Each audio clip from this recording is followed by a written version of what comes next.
নমস্কার, আমি আপনাদের সকলের শুভেচ্ছাধন্য সন্দীপ দে। দূরদর্শনের পর্দায় আর নাটকের মঞ্চে আপনাদের সঙ্গে দেখা হয় আমার। আজ মহালয়ার এই পুণ্যতিথিতে পিতৃপক্ষের অবসানে সূচনা হল দেবী পক্ষের।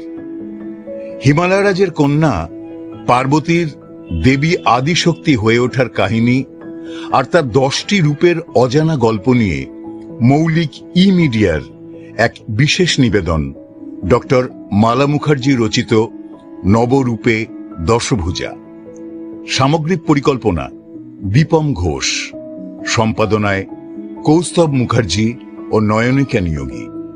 অবশ্যই শুনুন নবরূপে দশভুজা, মৌলিক মিডিয়ার প্রযোজনা।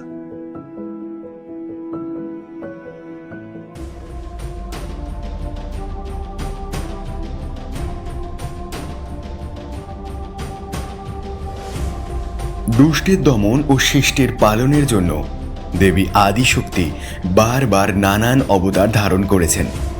কখনো তিনি বৃষবাহনা শৈলপুত্রী, আবার কখনো জগৎকর্ত্রী দেবী কুষ্মাণ্ডা, কখনো তিনি খড়গধারিণী কালরাত্রি, আবার কখনো চৈতন্যময়ী দেবী মহাগৌরী।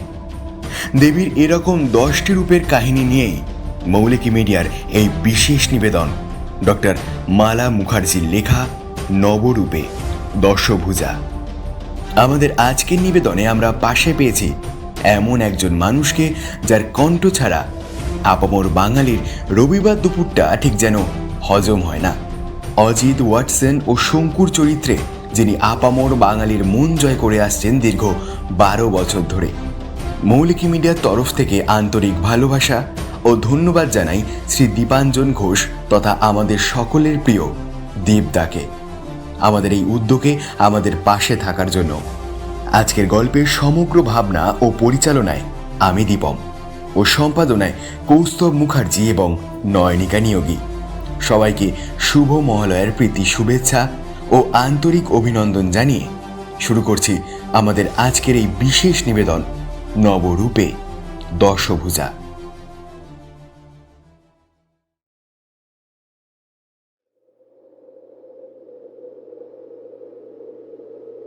বসন্তের হাওয়া লেগেছে হিমালয়ের এই দুর্গম প্রান্তে।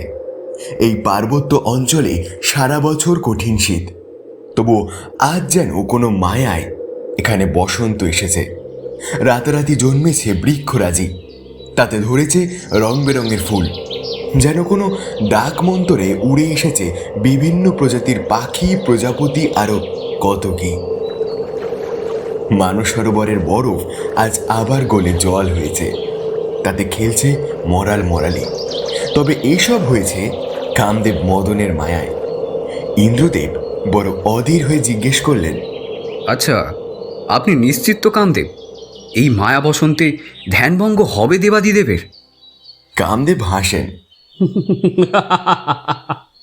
আপনি নিশ্চিন্ত থাকুন হে দেবরাজ।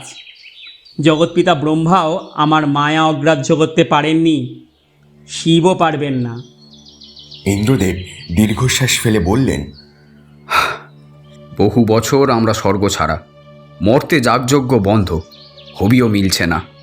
দেবতারা উত্তরোত্তর দুর্বল হয়ে পড়ছে, আর পরাক্রমী তারকাসুরের বধের জন্য আমাদের চাই শিবপুত্রকে। আমি জ্ঞাত আছি হে দেবরাজ।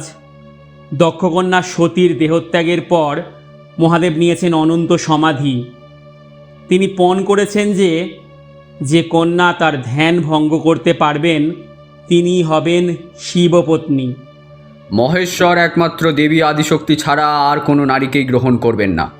নারদমুনি হিমালয় রাজের কনিষ্ঠ কন্যা পার্বতীর জন্মকুণ্ডলী বিচার করে বলেছেন তিনিই ছিলেন পূর্বজন্মের দাক্ষায়ণী সতী। আর আজ প্রথমবার মহাদেবের তপস্থলে পর্বত রাজকন্যা আসছেন সখীসহ। হে বাসব, আপনি নিশ্চিন্ত থাকুন। মদনদেব আবার আশ্বস্ত করলেন ইন্দ্রদেবকে। এদিকে কামদেবের স্ত্রী রতি শুরু করলেন বসন্তের নবযৌবনের ছন্দে নৃত্যগীতি।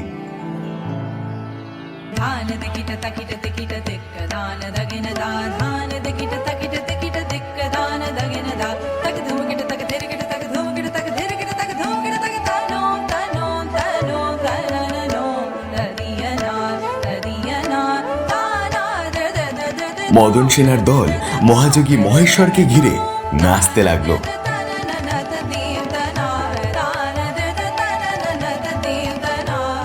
বিদ্যাধরার গন্ধর্বেরা গাইতে লাগলো প্রেমের গান। মহেশ্বরের সামনেই নাচতে থাকেন রতি আর কামদেব, তবে অদৃশ্য হয়ে। দেবরাজ ইন্দ্রের আদেশ যে করেই হোক আজ যখন হিমবন পুত্রী পার্বতী আসবেন মহাদেবের পুজো করতে, ঠিক যেন তখনই মারতে হবে পঞ্চস্বর, যাতে মহাদেব তাকে দেখা মাত্রই প্রেমে পড়েন।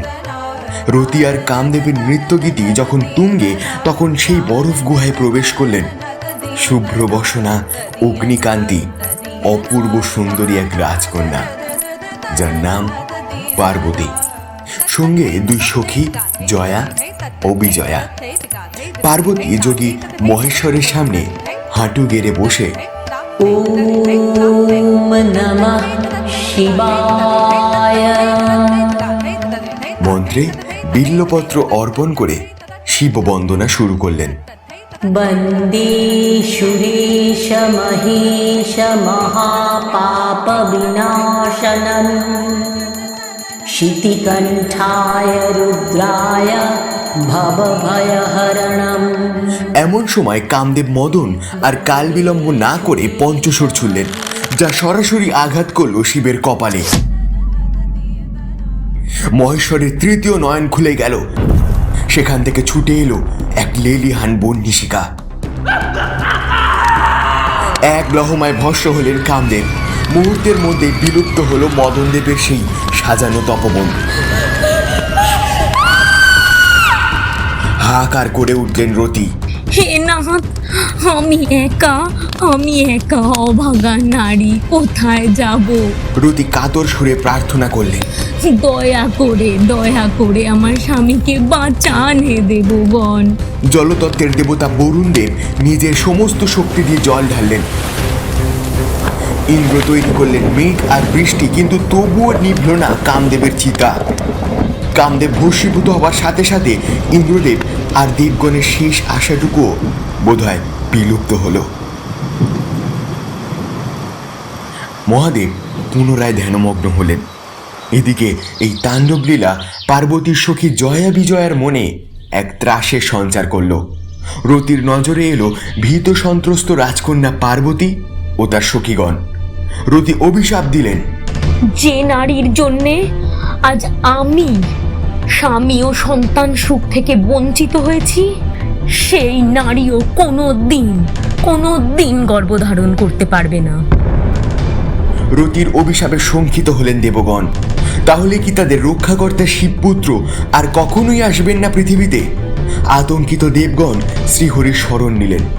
শ্রী বিষ্ণু তাদের বললেন, একমাত্র দেবী আদিশক্তিই পারেন তোমাদের প্রশ্নের উত্তর দিতে।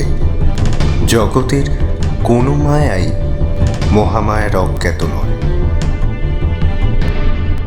শ্রীহরি বিষ্ণু এবং দেবগণ দেবী আদিশক্তির আরাধনা শুরু করলেন, কেননা তাদের জানতেই হবে যে দেবী পার্বতী আদিশক্তি কিনা। তাদের জানতেই হবে যে নারদ মুনির গণনা কতটা সত্যি। দেবতারা তাই একযোগে শুরু করলেন স্তব। প্রথম দুর্গা তাংহি ভবসাগর তারিণী ধনৈশ্বর্যদায়িনী শৈলপুত্রী প্রণম্যহম ত্রিলোক জননী তম্হি পরমানন্দ প্রদায়িনী সৌভাগ্যারোগ্যদায়িনী শৈলপুত্রী প্রণম্যহম চরাচরেশ্বরী তাংহি মহামোহ বিনাশিনী ভক্তি মুক্তি দায়িনী শৈলপুত্রী প্রণম্যহম। দেবতাদের স্তব শেষ হতেই তারা চোখের সামনে দেখলেন দেবী আদিশক্তিকে, কিন্তু তার মুখ হুবাহু পার্বতীর মতোই। তিনি দ্বিভুজা, তার এক হাতে ত্রিশূল আর অপর হাতে পদ্ম। দেবী বৃষভ বাহনা। দেবী আদিশক্তি এই রূপের মধ্য দিয়ে ইন্দ্রাদি দেবতাদের সংবাদ দিলেন যে তিনি দেবী শৈলপুত্রী।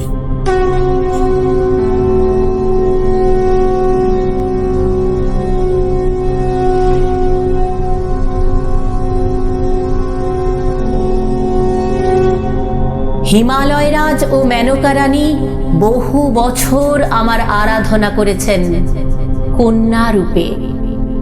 তাদের গৃহে আমি আবির্ভূত হয়েছি শৈলপুত্রী পার্বতী রূপে। এক্ষণে আমারই মায়ায় পার্বতী সব ভুলে আছেন। যতদিন না কঠোর তপস্যা করে পার্বতী তাঁর কুলকুণ্ডলিনী শক্তি জাগ্রত করছেন, ততদিন তিনি তার স্বরূপ মনে করতে পারবেন না। মায়ের কৃপায় পুনরুজ্জীবিত হলেন কামদেব। এবার মহামায়াকে অনুরোধ করলেন স্বয়ং জগৎপালক শ্রী বিষ্ণু। দেবী প্রতিবিধান দিলেন, আপনি অনুরোধ করেছেন কামদেবের দেহদানের জন্য, তাই দাপর যুগে শ্রীকৃষ্ণ অবতারে কামদেব হবেন আপনার পুত্র প্রদ্যুম্ন, আর দেবী রতি হবেন রুক্মবতী। রতি আর কামদেব নিজেদের ভুল বুঝতে পারলেন। আসলে জগতে সব মায়াই মহামায়ার, আর শিব সেই মায়ার অধীশ্বর, তাই তার নাম মহেশ্বর। অনঙ্গ কামদেব তারই নির্দেশে সৃষ্টিতত্ত্ব বজায় রাখার জন্য কাজ করেন মাত্র। কামদেব মহামায়ার মায়ায় আহত করতে চেয়েছিলেন মহেশ্বরকে। এ ছিল কামদেবের এক অহং মাত্র, তাই দেবীর প্রতিটি প্রতিবিধান তারা মাথা পেতে নিলেন। এদিকে এই খবর পৌঁছে গেল দৈত্যরাজ তারকাসুরের কাছেও। কামদেব যে কন্যাকে শিবসঙ্গিনী করে তোলার জন্য এত বড় ঝুঁকি নিলেন, সে নিশ্চয়ই দেবী আদিশক্তি। সেটাই পরীক্ষা করার জন্য তারকাসুর পাঠালো তারিকা বলে এক রাক্ষসীকে। দেবতারা ঠিক যখন দেবী শৈলপুত্রীর রূপের সঙ্গে পরিচিত হচ্ছেন, ঠিক তখনই হিমালয় ভবনের দ্বাররক্ষী ছুটে এসে খবর দিল, রাজকুমারী, এক রাক্ষসী গরুর পালের ওপরে আক্রমণ করেছে। হিমালয় রাজ ও যুবরাজ মৈনাক পরাজিত হয়েছেন, আর কোনো বীরই নেই যে এই রাক্ষসকে থামায়। হে রাজকুমারী, আপনি এক্ষুনি রাজবাটিতে ফিরবেন না, আমি আপনাদের সুরক্ষিত স্থানে নিয়ে যাব। পার্বতী দ্বাররক্ষীকে বললেন, পরিস্থিতি যতই গুরুতর হোক, তার থেকে কখনো পালাতে নেই। রাজকুমারী পার্বতী পড়লেন যোদ্ধার বেশ। এবার মহাদেবের প্রিয়গণ নন্দী হাত জোর করে অনুরোধ করলেন, মা, মাগো, কেউ তোমায় চিনুক আর নাই চিনুক, আমি ঠিকই চিনেছি মা, তুমি যে আমার মা সতী। নন্দী ষাঁড়ের রূপ ধরলেন। সেই ষাঁড়ের পিঠে সবার হয়ে পার্বতী আটকালেন তারিকাকে। তার ধনুক বাণে টঙ্কার উঠল, কেঁপে উঠল ত্রিভুবন। পলায়নরত গরুর পাল নন্দীকে অনুসরণ করলো, আর পার্বতীর দিব্য বাণে প্রাণ ত্যাগ করল তারিকা। রাজকুমারী পার্বতী তার আদিশক্তি হওয়ার প্রমাণ অবশেষে দিয়েই দিলেন।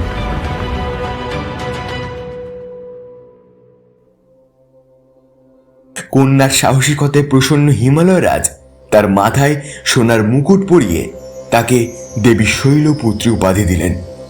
তিনি তার পিতার যোগ্য উত্তরাধিকারী বলে নির্বাচিত হলেন। দেবগণ তার বন্দনা করতে গাইলেন,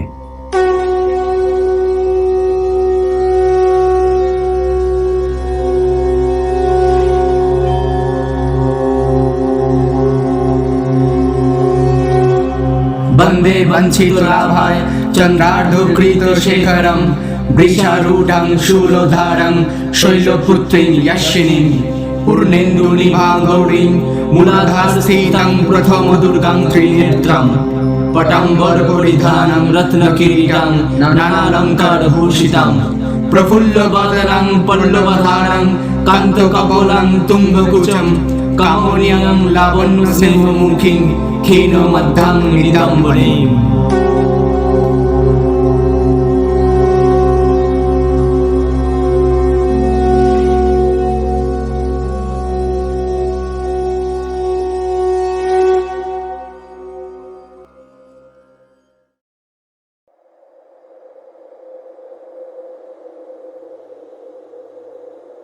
হিমালয় দহিতা পার্বতী যেদিন থেকে মহাযোগী শিবকে দেখেছেন, সেদিন হতেই তাকে পতি হিসেবে মেনেছেন। অথচ শিব নাকি তার প্রথমা স্ত্রী দাক্ষায়ণী সতী ছাড়া কাউকেই স্ত্রী হিসেবে মানবেন না। আর সেদিনের সেই মদন ভস্যের ভয়ঙ্কর ঘটনা আর তারকাসুরের রাক্ষস সেনার আক্রমণ পার্বতীকে আজ বারংবার অন্যমনস্ক করাচ্ছে। পার্বতীর মন আজ আর বেদ পাঠে লাগছে না, ভালো লাগছে না সখীদের সাথে ক্রীড়া করতে। ঠিক এই সময় নারদ মুনির বিনার সুর তাকে চঞ্চল করে তুলল। নারায়ণ ভক্ত ঋষি আজ অবধি তাকে সৎ পরামর্শই দিয়ে এসেছেন। আজও রাজকুমারী পার্বতী তারই শরণাপন্ন হলেন। দেবর্ষি বললেন, নারায়ণ নারায়ণ, হে কন্যা, নিজের ব্রহ্মস্বরূপ না বুঝলে কখনোই শিবত্ব লাভ হবে না। আর এর জন্য তোমার সাধন যোগে কুলকুণ্ডলিনী শক্তি জাগ্রত করতে হবে, পালন করতে হবে কঠোর ব্রহ্মচর্য। নারায়ণ নারায়ণ। দেবর্ষি নারদের পরামর্শে পার্বতী ঘোর তপস্যা শুরু করলেন।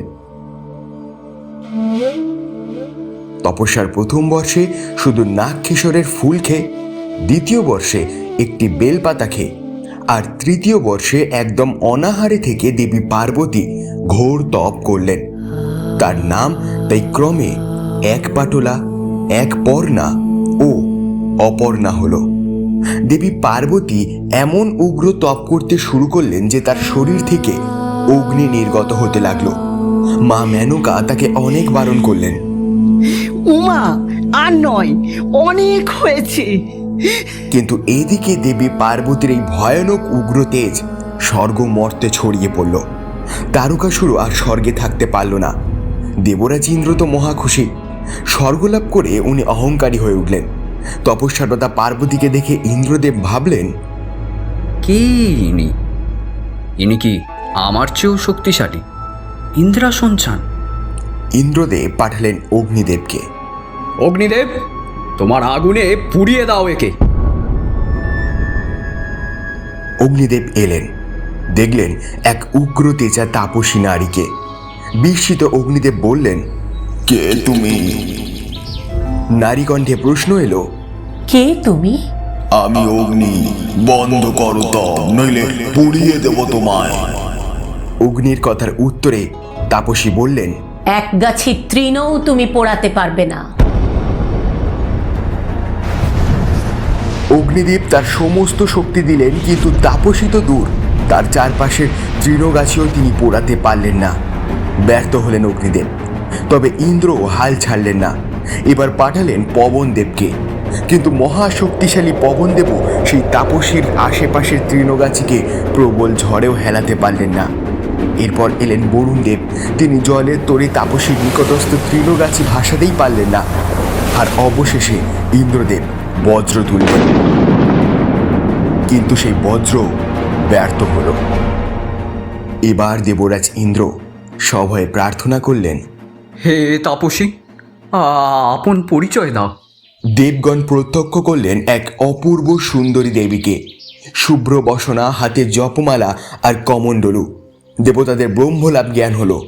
এ জগতে মহামায়াই একমাত্র আদিশক্তি, তার উপর কোনো শক্তি খাটে না।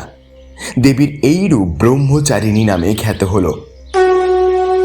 দেবগণ শুরু করলেন ব্রহ্মচারিণী দেবীর আরাধনা।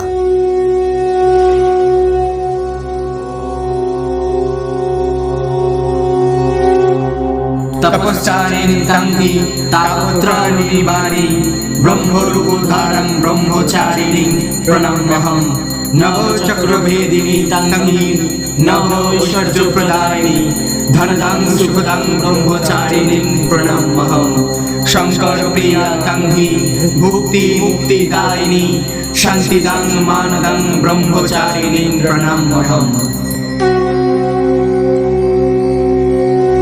বারাণসীর দুর্গাঘাটের কাছে দেবী ব্রহ্মচারিণীর মন্দির আছে, ভৈরব চন্দ্রমৌলেশ্বর নামে। দেবীর কৃপায় ব্রহ্মজ্ঞানের সাথে সাথে সাধককে ভক্তি ও দীর্ঘায়ু প্রদান করেন। দেবী ব্রহ্মচারিণী রাহু গ্রহকে ও তুলা রাশিকে নিয়ন্ত্রণ করেন। চিনির তৈরি মিষ্টান্ন দিয়ে মায়ের ভোগ দেওয়া হয়। সাধারণত চৈত্র ও আশ্বিন নবরাত্রির দ্বিতীয়ায় মা ব্রহ্মচারিণীর পূজা করা হয়।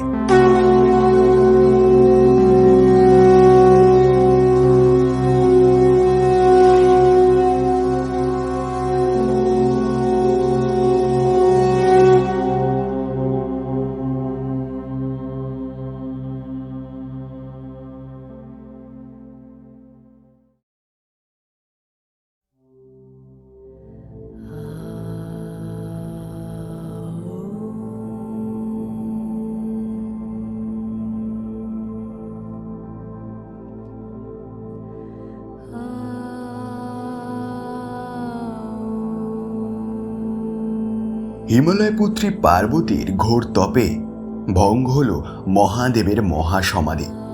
তার সতী যে পার্বতী হয়ে জন্মেছেন তাতে কোনো সন্দেহ নেই। তবুও তিনি কেন পরীক্ষা নিতে ছাড়বেন? তাই একদিন বৃদ্ধ ব্রাহ্মণের বেশে দেবী পার্বতীর তপস্থলে এলেন মহাদেব। পার্বতী তো তাকে ব্রাহ্মণ ভেবে অভিবাদন করলেন, কিন্তু তিনি এসেই শুরু করলেন শিব নিন্দা। তুমি তো সোনা ফেলে কাঁচের কদর করছো কন্যে, চন্দন না মেখে কাদা মাখতে যাচ্ছ, হাতিকে বাদ দিয়ে বলদকে বাহন করতে চাইছো। তুমি দেবতাদের বাদ দিয়ে মহাদেবের প্রতি অনুরক্ত হয়েছ। এটা কিন্তু লোক বিরুদ্ধ কাজ হচ্ছে। বৃদ্ধ ব্রাহ্মণের কথা পার্বতী মন দিয়ে শুনলেন। তিনি মনে মনে ভেবেছিলেন যে ব্রাহ্মণকে সম্মান দেখাবেন, কিন্তু এখন তার অন্যরকম মনে হচ্ছে। আমার সম্মান ও ভক্তির পাত্র হয়েছিলে তুমি। তোমার কথা শুনে সেই শ্রদ্ধা ভক্তি একেবারে নষ্ট হয়ে গেল। পার্বতী রেগে গিয়ে বললেন। ব্রাহ্মণ কিন্তু দমলেন না, তিনি বলেই চললেন, হে কমলা নয়না, তুমি কোথায় আর সেই শঙ্করী বা কোথায়?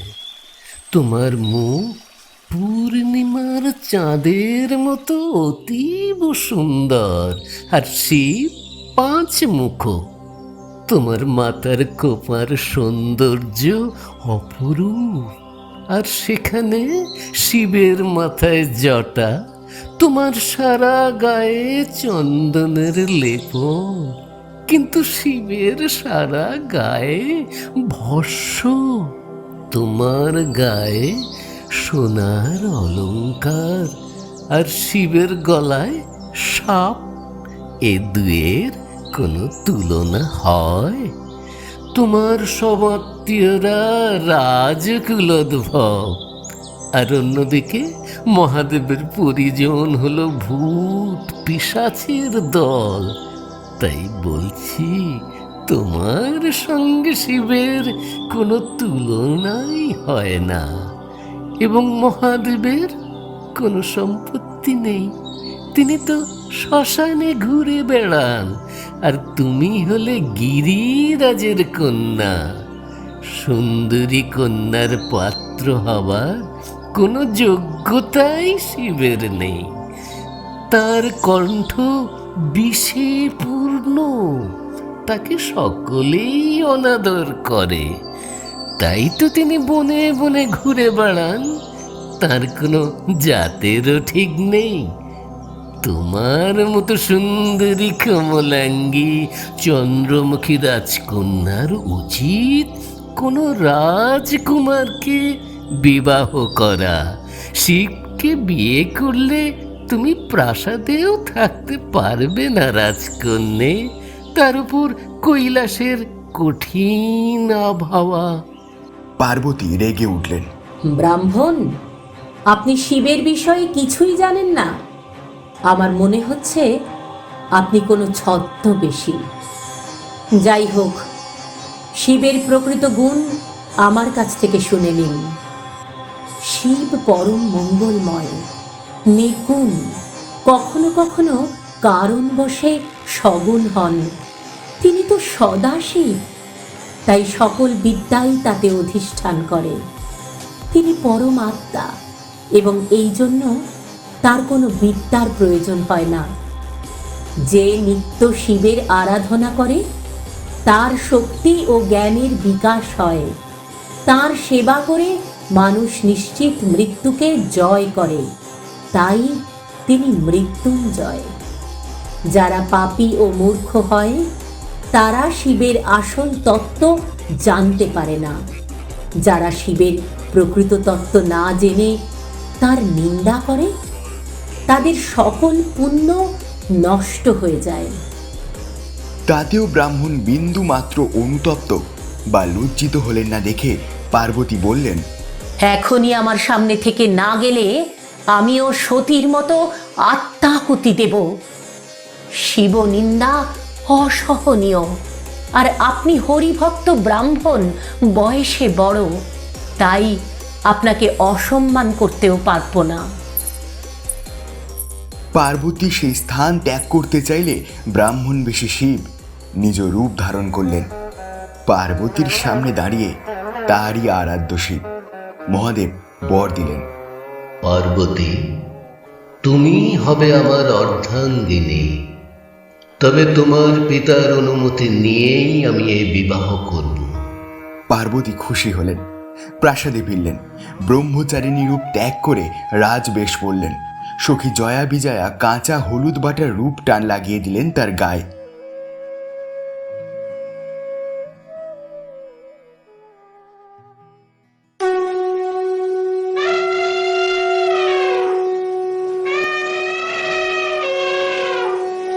এদিকে গিরিরাজ হিমালয়ের অনুমতি নিতে সবাই মহেশ্বর এলেন। এবারেও ছদ্মবেশে আবারও শুরু করলেন শিবনিন্দা। ছদ্মবেশী মহাদেব বললেন, হে হিমবনরাজ, আমি একজন ঘটক। আমি শুনলাম আপনার বিবাহযোগ্য কন্যা এখনো অবিবাহিতা, তাই আমি তার জন্য উপযুক্ত সম্বন্ধ এনেছি। হিমালয়রাজ বললেন, হে ব্রাহ্মণ, আমার কন্যা মহাদেব শিবশঙ্করকে পতি মেনেছেন, আর সব কন্যারই নিজের পছন্দের স্বামী নির্বাচনের অধিকার আছে। ও শিব, যে ভূত প্রেতের সাথে শ্মশানে থাকে। হরি ওম তৎসৎ। এমন ভুল করবেন না মহারাজ। মহলে লালিত পালিত আপনার আদরের রাজদুলারি কি পারবেন কৈলাসের কঠোর জলবায়ু সহ্য করতে? সেখানে শীতে যেমন ঠান্ডা, গ্রীষ্মে ততটাই উষ্ণতা, বায়ুতে আর্দ্রতার লেশ মাত্র নেই। হিমালয়রাজ ও মেনকারানী বিচলিত হলেন। ব্রাহ্মণবেশী শিব আরো বললেন, শিব না তো সুন্দর পোশাক পরেন, না সুগন্ধি মাখেন, গায়ে ভস্য লাগান, যজ্ঞোপবীত সাপ, চুলে মস্ত জটা। এমন সুন্দরী কমলাঙ্গী রাজকন্যার উচিত কোনো রাজকুমারকেই বিবাহ করা। এবার পার্বতী চিনতে পারলেন তার হবু স্বামীকে, আশ্বস্ত করলেন তার পিতা মাতাকে। মহেশ্বর স্বীয় রূপে এলেন। তবে নিজের বিয়ের কথা তো আর নিজে বলা যায় না, তাই নারদ মুনি সহ সপ্তর্ষিরা এলেন তার কথাবার্তা এগোতে। শিব পার্বতীর বিয়ে তো পাকা হলো, কিন্তু মা মেনকার মন হতে দ্বিধাদ্বন্দ্ব গেল না। ছদ্মবেশে এলেও মহাদেব নিজের সম্বন্ধে সঠিক কথাই বলেছেন। হরপার্বতীর বিবাহ এদিকে নিশ্চিত হয়ে গেল। এবার তারকাসুর কি করবে? তারকাসুর মা মেনকার মনের সংশয়ের সুযোগ নিল। নন্দী গায়ে হলুদের তত্ত্ব নিয়ে যাচ্ছে কনের বাড়ি। তারকাসুরের কুটিল দূত তার পথ ধরল। আরে বাবা, বিয়ে হবে আর ঠাট্টা রসিকতা হবে না? সত্যি তো, নন্দী তো এমনটা আগে ভাবেনি। তারকাসুরের সেই দূত বলে দিল যে রসিকতা কেমন হবে। মহাদেবের বরযাত্রী হবে অদ্ভুত। বরযাত্রীর অগ্রভাগে থাকবে ভূত, গণ, প্রেত এবং নাগেরা, আর পিছনে থাকবেন দেবতারা। আর বররূপে মহাদেব সাজবেন ভস্যরাগ দিয়ে, মুন্ডমালা পরে। নন্দীর এই প্রস্তাবটা খুব মনে ধরল। সরল মনে নন্দী এমনভাবেই সব আয়োজন করলেন। মহাদেব সাজলেন ভূত ভাবন মহেশ্বর হিসেবে। শিবের বারাত চলল। বরযাত্রীর পুরোভাগে নাচতে নাচতে চললেন তাল, বেতাল আর ভূতেরা, ভৃঙ্গি আর আরও শ্মশানচারী ভক্তেরা। মহাদেব সওয়ার হলেন বৃষরূপী নন্দীর পিঠে। তার কণ্ঠে বাসুকী নাগ হার হলেন, গলায় মুন্ডমালা, গায়ে ভস্যরাগ, জটায় চন্দ্রমা, তার পরনে বাঘছাল। অন্য নাগেরা কোমর বন্ধনী, পৈতে এইসব হলেন। এই অভূতপূর্ব বরযাত্রীর পিছনে চললেন ব্রহ্মা, বিষ্ণু, ইন্দ্র সহ অন্যান্য দেবতারা। শিঙে বাজিয়ে ঢাকঢোল পিটিয়ে বরযাত্রীরা আসছে হিমালয় রাজের গৃহেতে। কনে সাজছেন অলংকারে, নতুন রেশমি বস্ত্রে। মা মেনকা বারান্দা দিয়ে বর দেখতে এলেন। এমন ভয়ঙ্কর শোভাযাত্রা দেখে উনি অজ্ঞান হয়ে গেলেন। কনের বাড়িতে হুলুস্থুলু পড়ে গেল। মা মেনকার জ্ঞান এলেও তিনি বেঁকে বসলেন। এমন পাত্রের হাতে কখনোই তিনি তার মেয়েকে দেবেন না। তারকাসুরের ষড়যন্ত্র এইবার বুঝি সফল হলো। আজ আমি নিজে অস্ত্র দিয়ে পার্বতীকে মেরে ফেলবো,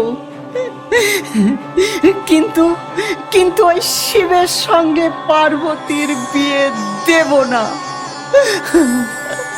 প্রত্যেকের গোঁফ দাড়ি ছিঁড়ে ফেলবো। আর সেই মুনিদের সঙ্গে যিনি এসেছিলেন, হ্যাঁ মুনিদের সঙ্গে, বশিষ্ঠের পত্নী অরুন্ধতী, তিনি এখন কোথায়? না না না, অন্যদের দোষ দিয়ে আর লাভ কি? সব দোষের মূলেই তো আমারই কন্যা।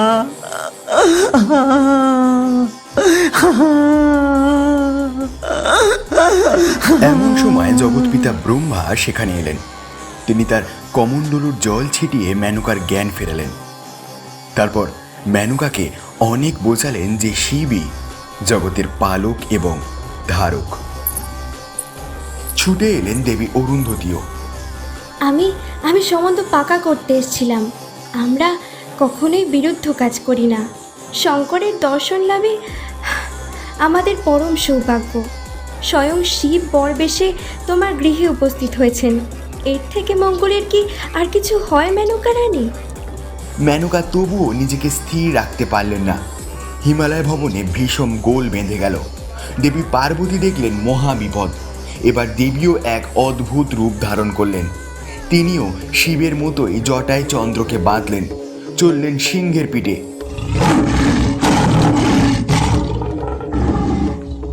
একটি ঘণ্টা সজোরে বাজাতে বাজাতে এগোতে লাগলেন তিনি। মায়ের এই দিব্য ঘণ্টার মঙ্গল ধ্বনিতে ভূতেরা নিজেদের উগ্ররূপ সম্বরণ করলেন।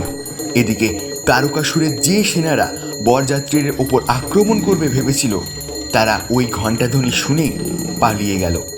দেবগণ বুঝলেন তারা আবারও ষড়যন্ত্রের শিকার হয়েছিলেন, তাই তারা দেবী চন্দ্রঘণ্টা রূপের স্তুতি করলেন।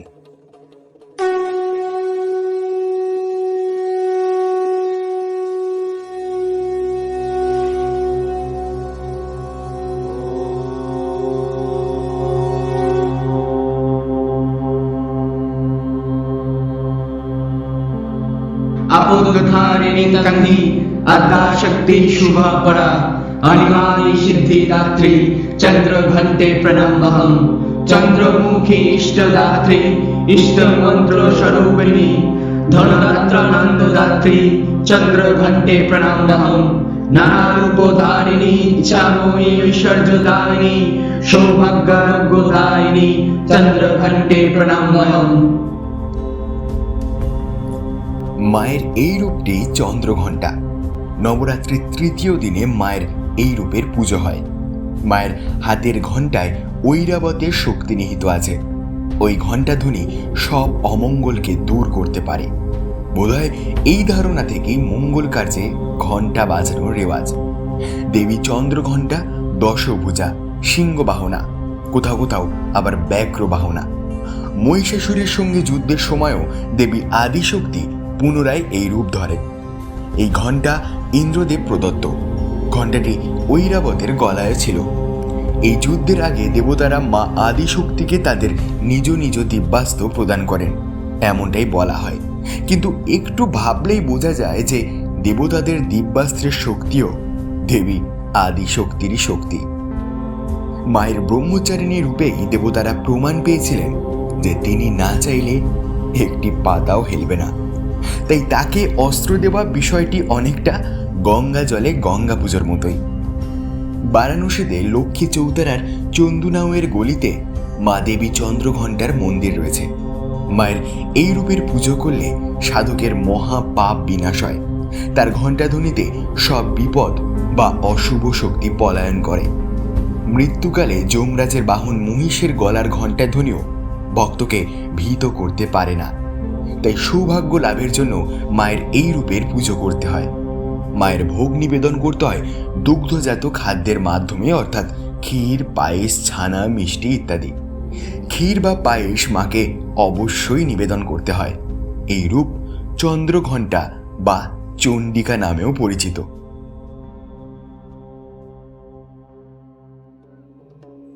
যাই হোক, দেবী পার্বতীর এমন রূপ দেখে মহেশ্বরও বুঝলেন এতটা করা তার উচিত হয়নি। উনি চন্দ্ররূপ পরিহার করে চন্দ্রেশ্বর রূপ ধরে বিয়ের আসরে আসেন। মা মেনকা জামাইকে দেখলেন কোটি সূর্যের মতো সেই বরের বর্ণ। তার ত্রিনয়নের শোভা অতীব সুন্দর, মস্তকে কিরিট, পরিধানে বিচিত্র বসন, বদনে মধুর হাসি, আর বাহন ষাঁড়েরও শোভা অবর্ণনীয়।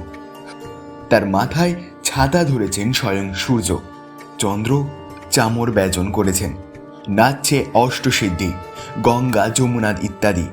তীর্থগণ চামর ধরে দাঁড়িয়ে আছেন, শিবের জয়ধ্বনি করছেন ব্রহ্মা, বিষ্ণু, ইন্দ্রাদি দেবতাগণ।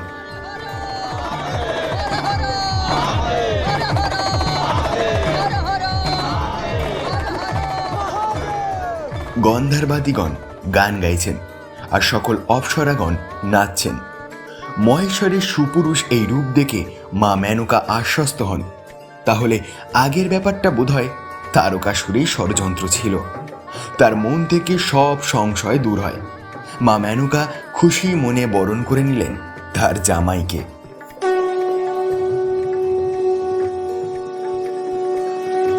তারপর নিজের কন্যার প্রশংসা করতে লাগলেন। দেবতারা শিবের যেমন বর্ণনা দিয়েছিলেন তা যথার্থই ছিল। দেবী চন্দ্রঘণ্টার পাশে মহাদেব পূজিত হন এই চন্দ্রেশ্বর ভৈরব রূপেই।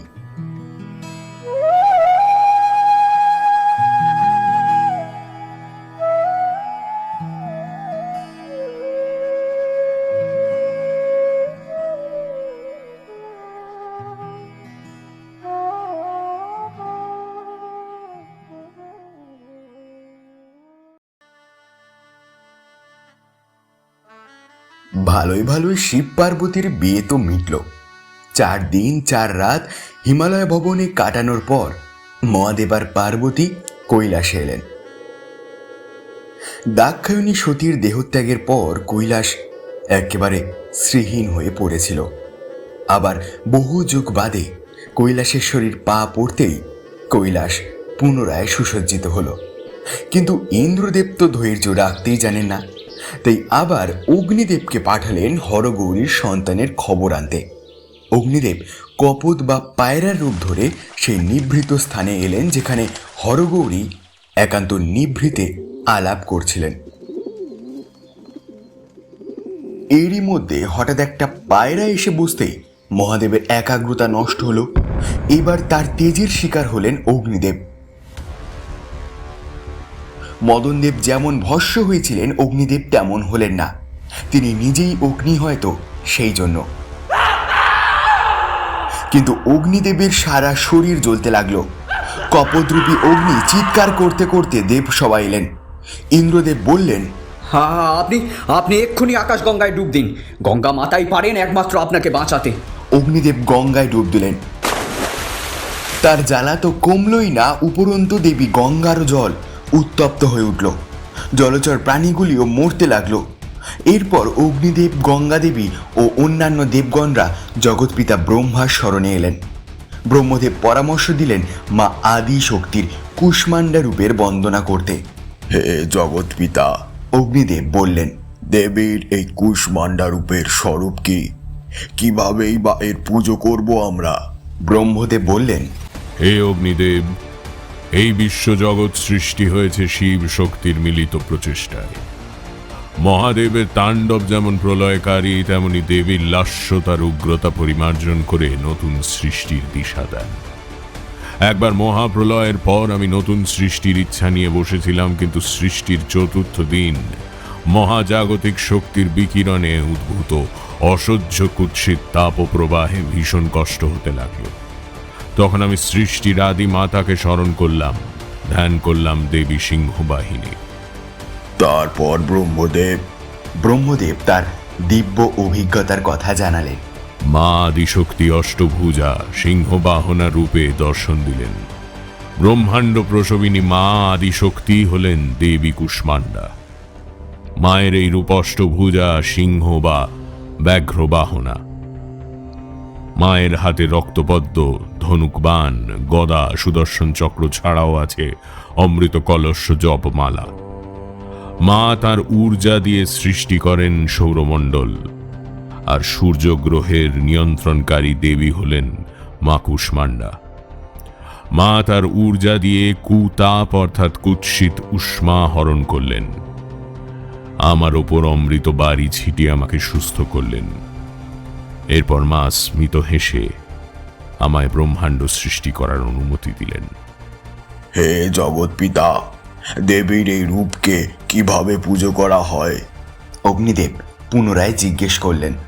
দেবী কুষ্মাণ্ডার পুজো করলে সাধকের সব রোগ জ্বালা হতে মুক্তি লাভ হয়।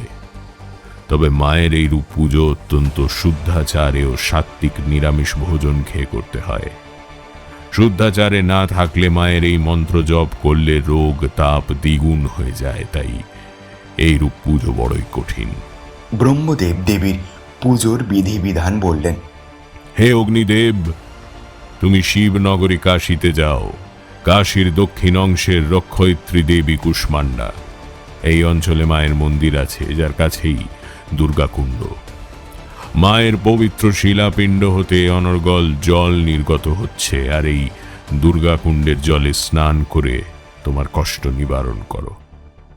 জগৎপিতা ব্রহ্মার পরামর্শে অগ্নিদেব দেবী আদি শক্তির কুষ্মাণ্ডা রূপের স্তবস্তুতি করতে লাগলেন।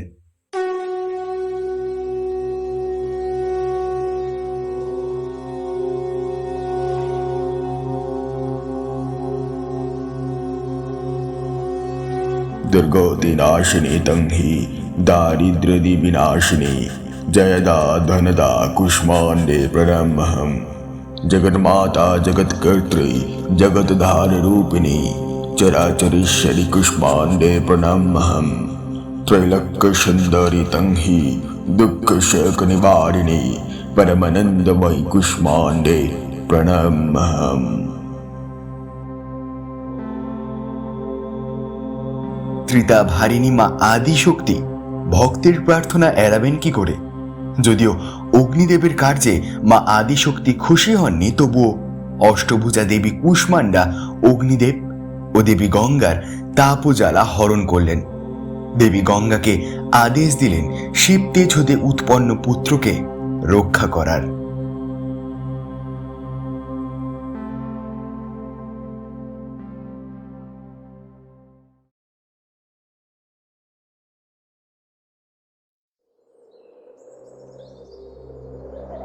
সন্তানকে হারিয়ে দেবী পার্বতী তখন কৈলাসে আনমনা।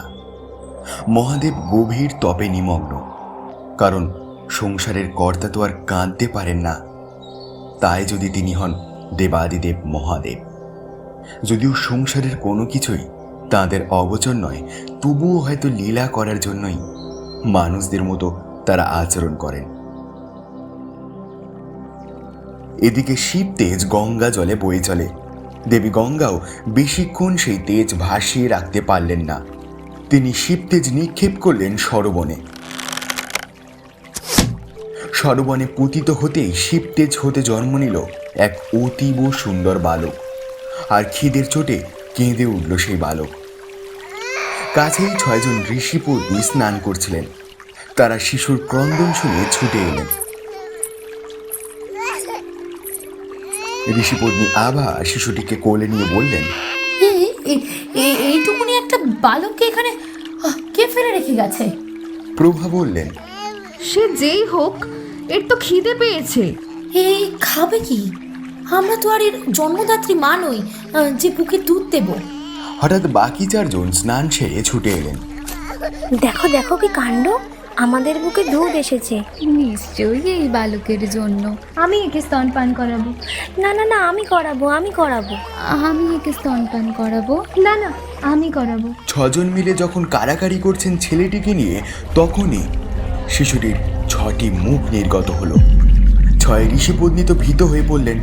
জ্যেষ্ঠা ঋষিপত্নী আভা শিশুটিকে পুনরায় আকাশগঙ্গায় ভাসাতে গেলে মকর বহনা দেবী গঙ্গা প্রকটিত হলেন। হে ঋষিপত্নী কৃত্তিকাগণ, এই বালকের জন্ম বিশেষ দেবকার্য হেতু হয়েছে, তাই একে অবহেলা না করে আপন সন্তান জ্ঞানে তোমরা পালন করো। কৃত্তিকারা দেবী গঙ্গাকে প্রণাম করলেন। আভা জানতে চাইলেন, দেবী, এর পিতামাতা কে? সময় এলেই সব জানবে।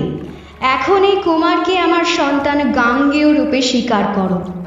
তোমরা এর পালন কর্ত্রীমাতা, তাই বিশ্ব সংসার একে কার্তিক অর্থাৎ কৃত্তিকা পুত্র রূপে জানবে। দেবী গঙ্গা অদৃশ্য হলেন। কৃত্তিকারা মহা আনন্দে শিশুটিকে পালন করতে লাগলেন। এদিকে বৎসরব্যাপী তীর্থভ্রমণ সেরে কৃত্তিকাদের স্বামীরা নক্ষত্রলোকে ফিরেছেন।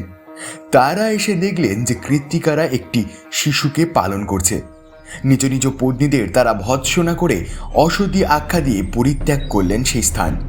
6 জন কৃত্তিকা আকাশগঙ্গায় ডুবে মরতে চাইলে পুনরায় দেবী গঙ্গা প্রকটিত হলেন এবং তপবনে নক্ষত্রমণ্ডলের এক স্থানে কৃত্তিকাদের জন্য থাকার ব্যবস্থা করে দেন।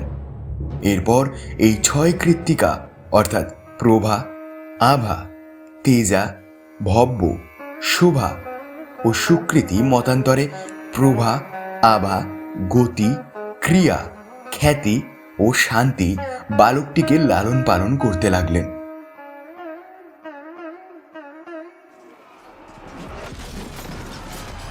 এদিকে এই বালকের পিছনে তারকাসুরের সৈন্যরাও আছে।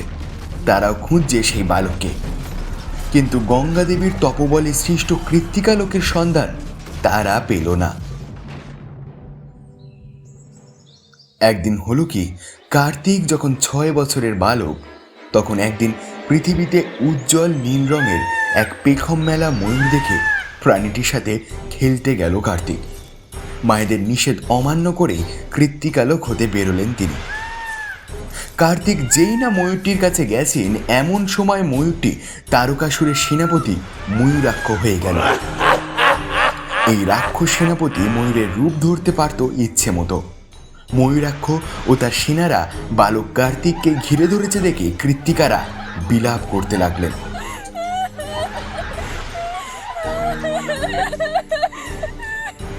দেবী গঙ্গা প্রকটিত হয়ে জানালেন, হে কৃত্তিকাগণ, এই বালক শিব পুত্র, তারকাসুর বধ হেতু এর জন্ম হয়েছে। এর জন্মদাত্রী মা দেবী পার্বতী, তিনি স্বয়ং আদি শক্তি মহামায়া, তাই একে এর মা রক্ষা করতে পারেন। দেবী পার্বতী এখনো জ্ঞাত নন তার সন্তান সম্বন্ধে, কিন্তু তোমরা তাকে স্কন্দ মাতা রূপে আরাধনা করলে তিনি নিশ্চয়ই আসবেন। দেবী গঙ্গার পরামর্শে কৃত্তিকাগণ মা আদি শক্তির আরাধনা করলেন স্কন্দ মাতা রূপে।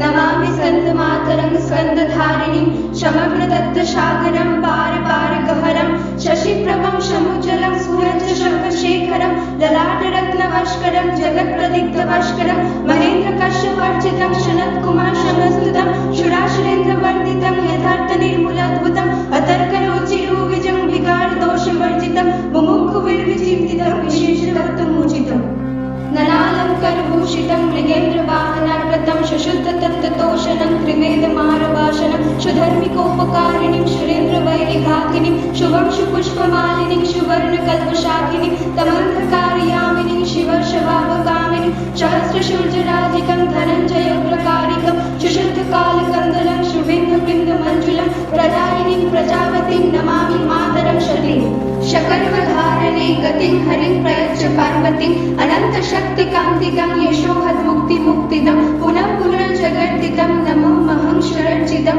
जयश्री त्रिलोचने प्रसीदेवि पाहि माम्।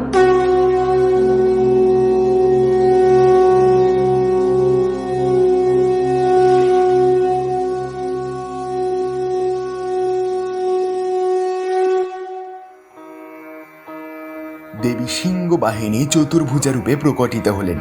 কার্তিককে তার কোলে নিয়ে সুরক্ষা প্রদান করলেন। বালক কার্তিক জানলেন তার জন্মের আসল উদ্দেশ্য ও পরিচয়। মা ও ছেলে পরস্পরকে পেলেন। এরপর কার্তিককে অস্ত্র শিক্ষা দিলেন তারকাসুর বধের নিমিত্ত। আর 7 বছর বয়সে দেবতাদের সেনাপতি হয়ে কার্তিক বধ করলেন তারকাসুরকে। স্কন্দ অর্থাৎ কার্তিক ঠাকুরের মাতা হলেন স্কন্দ মাতা। নবরাত্রির 5ম দিনে মায়ের এই রূপ পূজিত হয়। মায়ের এই রূপ পুজো করলে কার্তিকেরও আশীর্বাদ মেলে। স্কন্দমাতা দেবী সাধককে জ্ঞান লাভে সহায়তা করেন। নিরক্ষর ভক্ত তার কৃপায় অপার জ্ঞান লাভ করেন। জগৎপিতা ব্রহ্মার নিকট মা আদিশক্তির মাহাত্ম্য শুনে সনত কুমারেরও তার কোলে বসার ইচ্ছে প্রকাশ হয়। দেবী সনত কুমারের সরল বিশ্বাসে প্রসন্ন হয়ে আবির্ভূতা হলেন। সনত কুমারকে কোলে নিলেন। তাই স্কন্দমাতা শুধু কুমার কার্তিকেরই মা নন, তিনি সমগ্র জগতেরই মা। বারাণসীর জৈতপুরায় তার মন্দির আছে। মায়ের ভোগে কলা অর্পণ করতে হয়।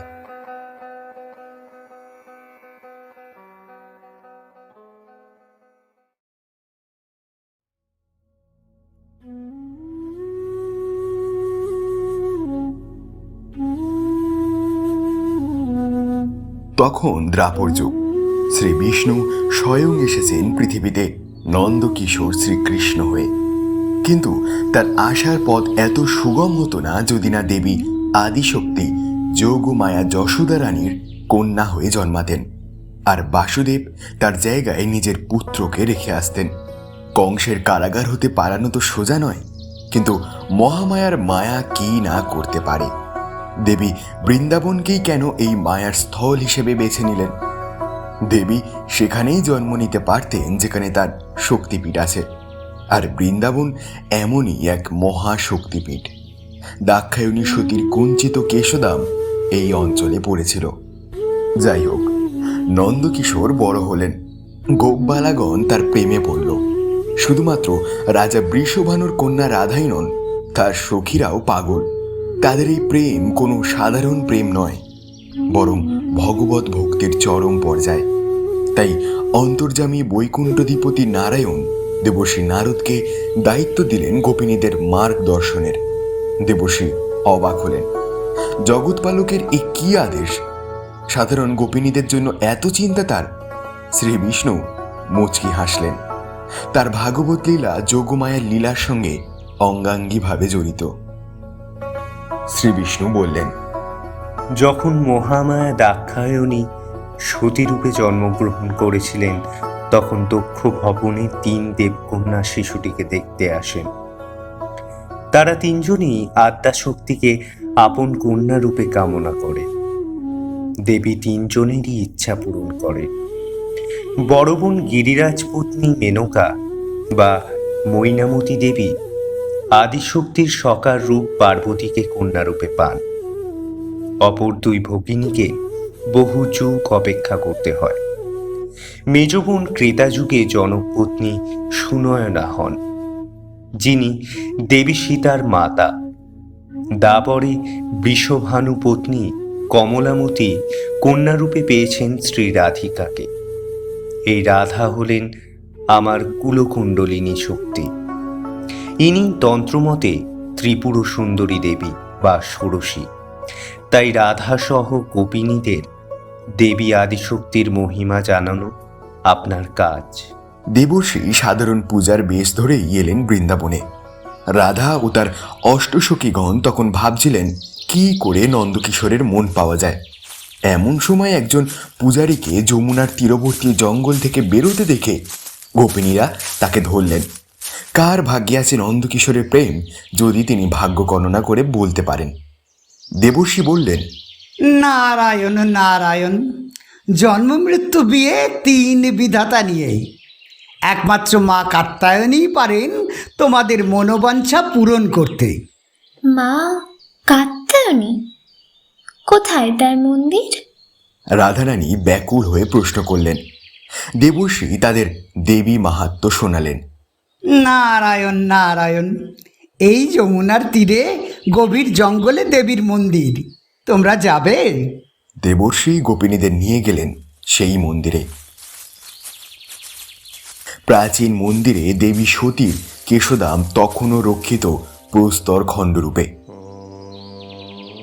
তাছাড়াও রয়েছে কোষ্ঠী পাথরের মূর্তি, চতুর্ভুজা সিংহবাহনা সেই মূর্তি। দেবর্ষি বুঝলেন গোপিনীরা বৃন্দাবনে থাকলেও দেবী কাত্যায়নী সম্পর্কে তারা একদমই অবগত নন। তারা দেবীর এই রূপের উৎপত্তি জানতে চাইলেন।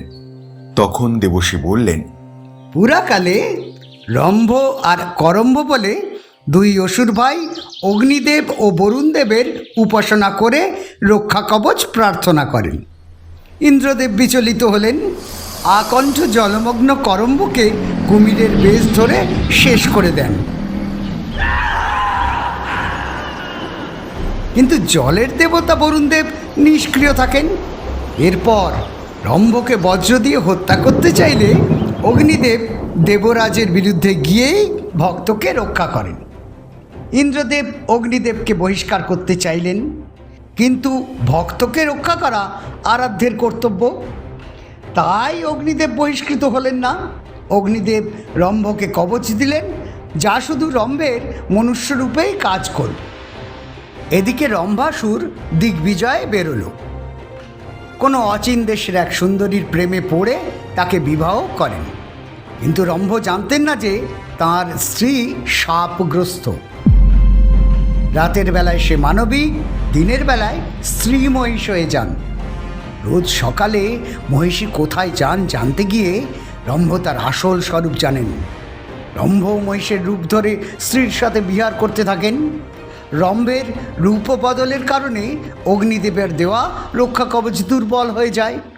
ইন্দ্রদেব এই সুযোগের অপেক্ষায় ছিলেন। রম্ভকে বজ্র দিয়ে হত্যা করলেন ইন্দ্রদেব। এদিকে তখনই সূর্যাস্ত হয়েছে। মহিষী মানবী রূপে ফিরে এলেন। তিনি উচ্চস্বরে বিলাপ করতে করতে রাজধানীতে এলেন। মহিষী অন্তঃসত্ত্বা জেনে ভীত ইন্দ্রদেব কূটনীতি খেললেন। অসুর প্রজাদের মহিষীর বিরুদ্ধে উত্তেজিত করে দিলেন। অসুররা রম্ভের সিংহাসনের জন্যই হোক বা আর কিছুর জন্যই হোক মহিষীকে অপয়া সন্দেহে তাকে ধরে বেঁধে মৃত রাজার চিতায় তুলে দিল। মহিষী সহমরণে গেলেন, কিন্তু অগ্নিদেব দয়াপরবশ হয়ে তার গর্ভস্থ পুত্রটিকে জীবন দান করলেন। এই পুত্রই হল মহিষাসুর। ইচ্ছে মতো মহিষের রূপ ধারণ করতে পারা এক ভয়ঙ্কর অসুর। মহিষাসুর ইন্দ্র আদিদেবগণের ওপর প্রতিশোধ নেওয়ার জন্য জগৎ পিতা ব্রহ্মদেবের আরাধনা করল। ব্রহ্মার বরে মহিষাসুর দেব, দানব, গন্ধর্ব, যক্ষ, রক্ষ, মানব, পশুপক্ষী সকলের দ্বারা অবদ্ধ হল।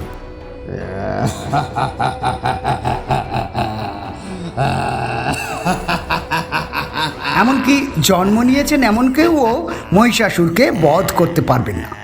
মহিষাসুর বর পেয়েই দেবতাদের শক্তিহীন করার জন্য যজ্ঞ পণ্ড করতে লাগলো। মনুষ্যা শশব্যস্ত হয়ে উঠলেন। আশ্রম ছেড়ে কেউ কেউ জঙ্গলে পালালেন। মোটামুটি সব মুনিরাই মহিষাসুরের রাজ্য হতে বিতাড়িত হলেন। কিন্তু অন্যান্য রাজ্যে তখনও যজ্ঞ হতো।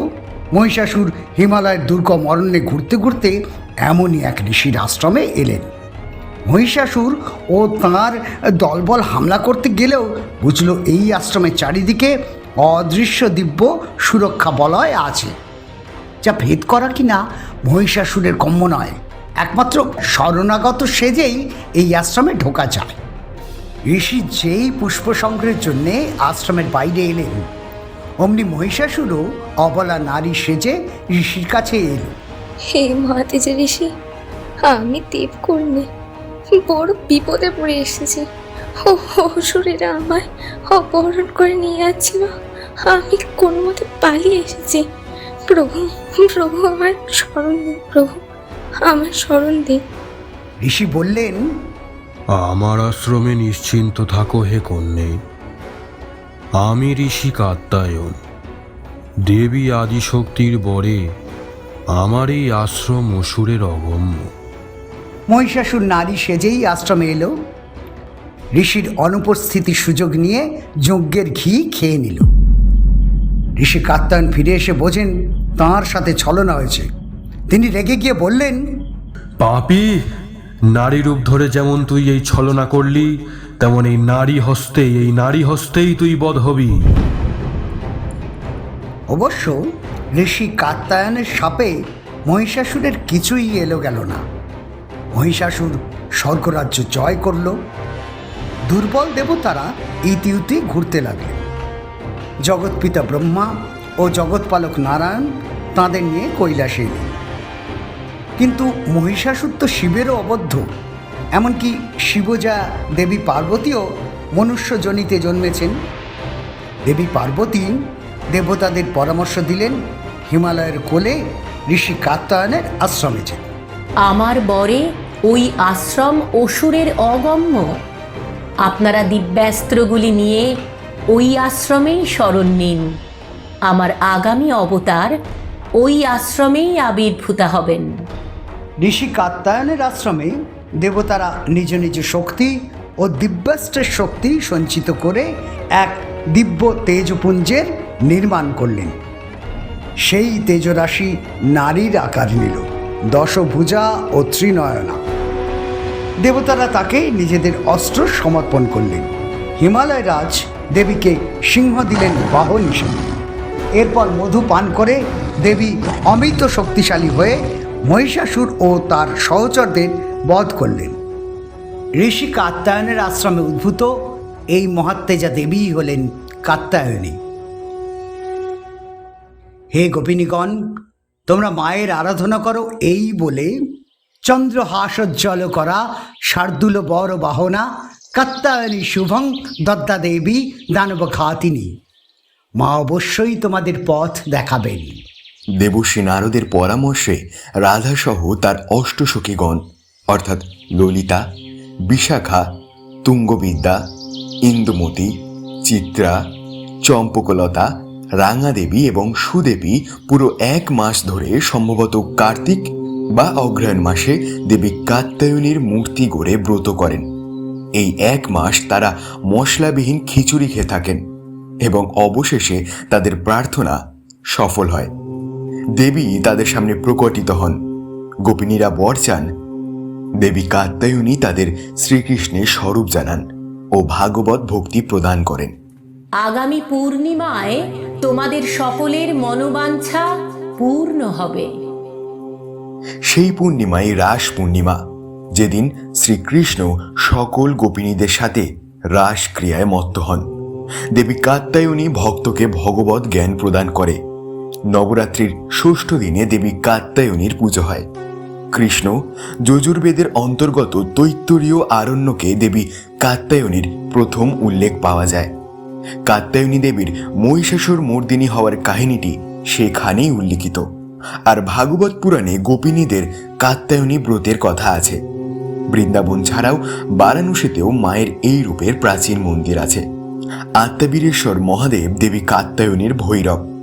দিল্লির ছতরপুরে এবং কর্ণাটকেও মায়ের মন্দির আছে। এছাড়াও উড়িষ্যাতেও মায়ের এই রূপের মন্দির আছে। যদিও গোপিনীরা চতুর্ভুজা দেবীর পুজো করেন, কিন্তু দেবী কাত্যায়নী কোনো কোনো পুরাণ মতে অষ্টভুজা বা দশভুজা, এমনকি অষ্টদশভুজাও। ইনি মতান্তরে দুর্গা বা মহিষাসুর মর্দিনী। দেবীকে ভোগে মধু অর্পণ করা অতি আবশ্যিক, কারণ মধু খেয়েই দেবী মহিষাসুরের বিরুদ্ধে যুদ্ধে গিয়েছিলেন। সন্তান লাভ ও দাম্পত্য সুখের জন্য গৃহী ভক্তিরা মায়ের আরাধনা করেন, আর সন্ন্যাসীরা ভাগবত ভক্তি লাভ করেন।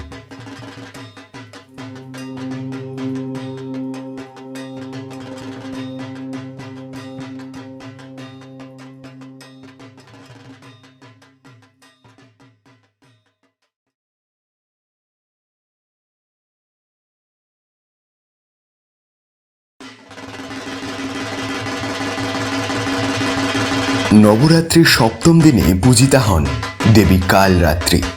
মা আদিশক্তির সবথেকে ভয়ানকতম অবতার এই দেবী। দেবী কালরাত্রির উদ্ভবের পিছনে অনেকগুলি কাহিনী আছে। তার মধ্যে একটি কাহিনী হল দৈত্যরাজ রুরুর। হিরণ্যাক্ষ আর হিরণ্যকশিপুর বংশে জন্মেছিল রুরু। দৈত্য হলেও প্রথম জীবনে রুরু ছিলেন অত্যন্ত ধর্মপরায়ণ। ব্রহ্মা, বিষ্ণু আর মহেশ্বরের সাধনায় অতুল ঐশ্বর্য লাভ করে রুরু। ব্রহ্মার বরে এক নতুন দ্বীপ জেগে ওঠে সাগরের বুকে। শ্রী বিষ্ণুর বরে সেই দ্বীপ পরিণত হয় রত্নদ্বীপে। জগতের সব রকম দুর্মূল্য রত্ন পাওয়া যেত ওই দ্বীপে। আর মহেশ্বরের বরে ওই দ্বীপ হয়ে ওঠে দুর্ভেদ্য। রুরু হয়ে ওঠে ত্রিদেব সহ যে কোনো পুরুষের অবদ্ধ। এরপর বহু বছর রুরু ওই দ্বীপে রাজত্ব করেন। রত্নদ্বীপের খ্যাতি ক্রমে ক্রমে পৃথিবী ছাড়িয়ে স্বর্গের অমরাবতী অবধি পৌঁছালো।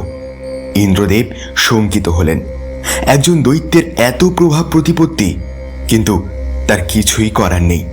রুরু যতক্ষণ ধর্মপথে আছে ততক্ষণ কোনোভাবেই তাকে পরাজিত করা যাবে না।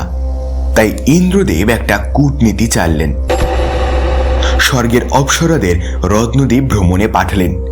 সেই সময় রুরু নিজের রাজ্য পরিভ্রমণ করছিলেন। রুরু অপ্সরাদের দেখে আসক্ত হলেন। অপ্সরা ঘৃতাচারীর পাণিপ্রার্থী হলে অপ্সরা মুচকি হেসে জানান, একমাত্র স্বর্গাধিপতিরাই মানে আমাদের মতো অপ্সরাদের পেতে পারেন। রুরুর মনে কামনার আগুন জ্বলে উঠল। প্রবল তান্ত্রিক ক্রিয়ার মাধ্যমে রুরু ভগবান শিবকে প্রসন্ন করলেন। এই তন্ত্রবিদ্যার প্রয়োগের সময় রুরু নিজের রক্ত ও মাংসের আহুতি দিত। এই রকম ভয়ানক তপ করে বহু দিব্যাস্ত্র রুরু লাভ করলেন। এরপর রুরুর স্বর্গবিজয় আর অপ্সরাদের বন্দী করা শুধুমাত্র সময়ের অপেক্ষা মাত্র। স্বর্গালোক হারিয়ে দেবরাজ ইন্দ্র জগৎপিতা ব্রহ্মার শরণাপন্ন হলেন, কিন্তু রুরু ত্রিদেবের অবদ্ধ। দেবতা, দানব, পশুপক্ষী কেউই পারবে না রুরুকে হত্যা করতে। তবে রুরু নারীর হাতে বধ হতে পারে, কিন্তু যতক্ষণ না সে কোনো অধর্ম করছে ততক্ষণ কেউ তাকে বধ করতে পারবে না। আর ওর মাথা মাটিতে পড়লেই আবার জুড়ে যাবে। ব্রহ্মদেব জানালেন, স্বর্গ বিজয় করেও কি রুরুর পাপ হয়নি পিতামহ? ইন্দ্রদেব ব্যাকুল হয়ে জিজ্ঞেস করলেন।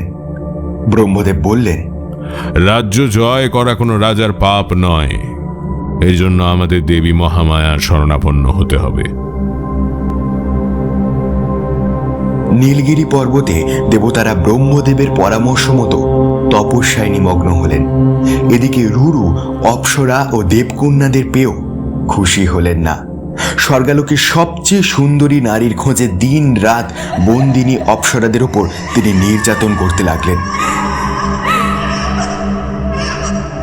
স্বর্গালোকের অপ্সরা ও দেবকন্যাদের দুর্দশা দেখে নারায়ণের দয়া হলো। তিনি দেবশ্রী নারদকে পাঠালেন। নারদ রুরুকে বললেন, রুরু, তুমি যদি নারীদের ওপর অত্যাচার করো তবে মা পার্বতী অবশ্যই তোমার সংহার করবেন। নারায়ণ নারায়ণ। কে কে? শিব জয়া, শিব জয়া আমার সংহার করবেন। এক নারী আমায় বধ করবেন। রুরু অট্ট হাসি হাসল। দেবী পার্বতী নারী হলেও এর আগেও অসুরদের বিনাশ করেছেন। নারায়ণ নারায়ণ। রুরু দেবীর কথা শুনে উৎসাহিত হয়ে উঠলেন। কৈলাসে মহাদেবের দর্শনে গিয়ে রুরু দেবী পার্বতীকে দেখল, আর তৎক্ষণাৎ রুরু দেবী পার্বতীকে পাওয়ার জন্য উতলা হয়ে উঠল। পুনরায় ত্রিদেবের তপস্যা করতে শুরু করল রুরু। এবার জগৎপিতা ব্রহ্মা প্রচণ্ড ক্রুদ্ধ হলেন। তিনি ভক্তের আহ্বানে এলেও প্রবল তিরস্কার করলেন রুরুকে। হে পাপী, পর স্ত্রীকে কামনা করাও মহাপাপ। নারায়ণ রুরুকে তিরস্কার করলেন। রুরু এবার ভগবান ভোলানাথের তপস্যা শুরু করল। দেবাদিদেব আত্মভোলা। তিনি রুরুকে বললেন যে একমাত্র দেবী পার্বতী রুরুকে বরদান করতে পারবেন। রুরু যেন অবিলম্বে মহাশক্তির আরাধনা শুরু করে। দেখতে দেখতে রুরুর তপে চারিদিক কেঁপে উঠল। রুরুর শরীর থেকে তেজ নির্গত হতে লাগলো, আর সেই তেজ থেকে যে আগুন নির্গত হলো তা হিমালয়ের পাদদেশের সমস্ত বনাঞ্চলকে জ্বালিয়ে দিল। বনের পশুপক্ষীরা প্রাণ ভয়ে পালাতে লাগলো। দেবী মহামায়ার আসন টলল, কারণ তিনি যে প্রকৃতি যদিও দেবী নিজেও জানেন যে রুরুর পাপ ইচ্ছা, তবুও তাকে থামানো দরকার। দেবী গেলেন মহাদেবের কাছে। হে প্রভু, পাশুপত অস্ত্রের দ্বারা পাপী রুরুকে বধ করছেন না কেন? মহেশ্বর বললেন, রুরু পুরুষের অবদ্ধ, কোনো দিব্যাস্ত্রও তাকে মারতে পারবে না। আর রুরুর মাথা কাটলেও সে বেঁচে যাবে যদি তা মাটিতে পড়ে। হে দেবী, পাপী রুরুর বিনাশের আয়োজন তোমাকেই করতে হবে। তোমায় নিতে হবে ভয়ানক অবতার। দেবী পার্বতী হিমালয়ের পাদদেশে সেই জঙ্গলে এলেন। সেখানে তখন দাবাগ্নি লেগেছে। একটি বাঘ আর বুড়ো হাতি মায়ের চোখের সামনে অর্ধদগ্ধ হয়ে মারা গেল। নিজের বাহনের এই দশা দেখে মা কেঁদে ফেললেন। তার অশ্রু বৃষ্টি হয়ে ঝরে পড়ল।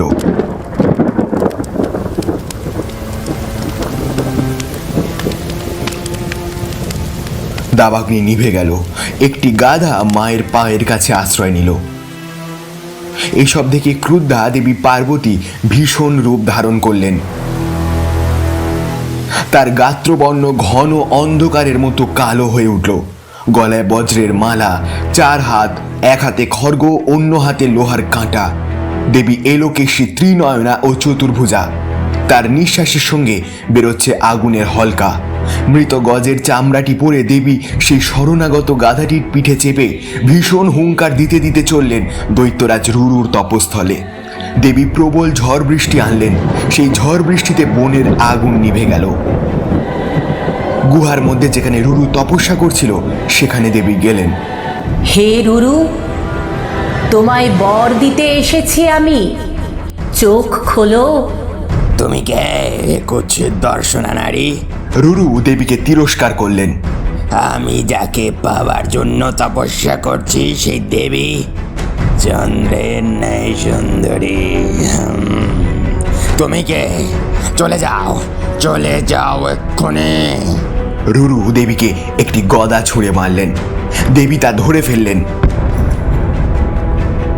রুরু, ভক্তের কর্ম ও মানসিকতা অনুযায়ী আমি রূপ ধারণ করি। আমি নিরাকার ব্রহ্মশক্তি, আমি আদি পরাশক্তি। রুরু আবার অট্টহাসি এসে ব্যঙ্গ করল দেবীকে। চলে যাও, চলে যাও কুরূপা নারী। রুরু দেবী কাল রাত্রিকে পদাঘাত করতে যেতেই দেবী তাকে সজোরে তুলে আছাড় মারলেন। মূর্খ, তুই আরাধ্যের তিরস্কার করলি। আর দেবীর কোনো বাধ্যবাধকতা রইল না রুরুকে রক্ষা করার। এবার রুরু বুঝল যে তার আর নিস্তার নেই। রুরু গুহা থেকে পলায়ন করলো, কিন্তু কালরূপী মহাকালীর হাত থেকে তার নিস্তার কোথায়? স্বর্গ, মর্ত, পাতালে রুরু কোথাও শরণ পেল না। ত্রিদেবতাকে রক্ষা করতে পারলেন না। রুরু এবার পৃথিবীর শেষ প্রান্তে রসাতলে গিয়ে লুকালো। দেবী কাল রাত্রি সেখানেও এলেন। দেবীর শরীর থেকে সৃষ্ট হলো অগণিত ভূত, পিশাচ ও অপদেবতার। তারা ঘিরে ধরল রুরুকে। দেবী তার তীক্ষ্ণ নখ ও দাঁত দিয়ে রুরুর মস্তক ছেদন করলেন। রুরুর মস্তকটি মাটিতে পড়ার আগেই তার নিঃশ্বাসের অগ্নিতে পুড়ে গেল। আর দেবী তার ভূত প্রেত সহচরদের সাথে রুরুর শোণিত পান করে তাণ্ডব করতে লাগলেন। দেবীকে শান্ত করতে এলেন দেবাদিদেব মহেশ্বর তার কাল ভৈরব রূপে। দেবীর তাণ্ডবের তালে তালে মহেশ্বরও পা মেলালেন। শান্ত হলো তার উগ্রতা, শিব শক্তির পুনর্মিলন হলো। দেবগণ দেবী কাল রাত্রিকে প্রণাম জানালেন। দেবী শান্ত হলে দেবতারা বন্দনা গাইলেন। एको बेनिजोपाकर्ण पुराणना खरस्थिता लम्बष्ठी कर्णिका कर्णी तैलभंग शरीरिणी वामो बादल्लो शल्लो हल्लो रतकंटक भूषणा वर्धना मूर्धजा कृष्ण काल रात्रिर भयंकरी। হরগৌরী কৈলাসে এলেন। মহেশ্বরকে দেবী সেই হতভাগ্য বাঘের চামড়াটি আসন হিসেবে দিলেন, যাতে হতভাগ্য প্রাণীটির আত্মা মুক্তি পায়। তিনি নিজে রুরুর চামড়াটিকে আসন করে বসলেন। হরগৌরীকে একত্রে দর্শন করতে দেবগণ কৈলাসে এলেন। মহাদেব দেবীর এই ভীষণ রূপের মাহাত্ম্য বর্ণনা করলেন। দেবী আদি পরাশক্তির এই ভীষণ দর্শনা অবতার দেবী কালরাত্রি, দেবী যোগ নিদ্রা স্বরূপা। তার কোলেই নিশ্চিন্তে নিদ্রা যান জগৎ পালক। মহাপ্রলয়কালে রাত্রিরূপিণী মাতার কোলে বিলীন হয় সৃষ্টি। দেবী ভয়ানক দর্শনা হলেও ভক্তের কাছে শুভকারী, শুভ ফল দেন, তাই তাঁর অপর নাম শুভঙ্করী। দেবী আদিশক্তি শুম্ভ নিশুম্ভ আর চণ্ডমুণ্ড বধের সময়ও কালরাত্রি রূপ ধারণ করেন। দেবী কালিকার জটাজাল হতে আসেন দেবী কালরাত্রি। দুষ্টের দমনের জন্য মা আদিশক্তি মাঝে মাঝেই দেবী কালরাত্রির রূপ ধারণ করেন। দেবী কালরাত্রি উপাসকদের ভূত প্রেত দৈত্য দানবদের ভয় থাকে না। সাধকদের জন্তু জানোয়ার ও গুপ্ত শত্রু হতেও তিনি রক্ষা করেন। দুষ্টের দমনকারী দেবী কালরাত্রির পূজা নবরাত্রির সপ্তম দিনে হয়। দেবীর ভোগে ভেলিগুড় আর গজা দেওয়া অতি আবশ্যিক। মায়ের এই রূপ গৃহস্থের চেয়ে সাধকগণই বেশি পুজো করেন।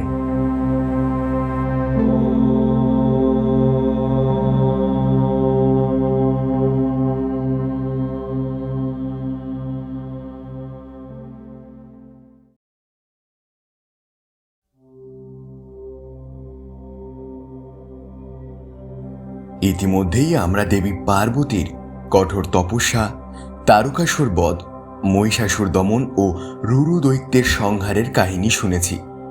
মায়ের অষ্টম রূপও দুষ্টের দমনের সাথেই সম্পর্কযুক্ত, কিন্তু এই কাহিনীর শুরু একটু অন্যভাবে। বরং বলা ভালো হাস্য পরিহাস ও মান অভিমানের মধ্য দিয়েই।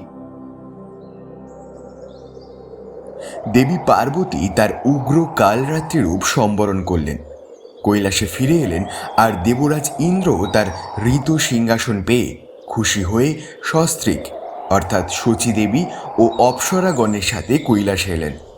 এর আগেও ইন্দ্রদেব বহুবার কৈলাসে এসেছেন, কিন্তু সপরিবার আগমন এই বোধহয় প্রথম। মহাদেব শশব্যস্ত হয়ে উঠলেন। এতজন দেবতা, তাদের মহারানী, দেবকন্যাগণ, অপ্সরা আর সম্ভ্রান্ত দেব মহিলাদের আপ্যায়ন তো তিনি বা তার অনুচর নন্দী বা গণপ্রেত পারবেন না। এর জন্য দরকার একজন স্ত্রীলোকের। দেবী পার্বতী তো স্বয়ং অন্নপূর্ণা, তিনি থাকতে আপ্যায়নের অসুবিধে কোথায়?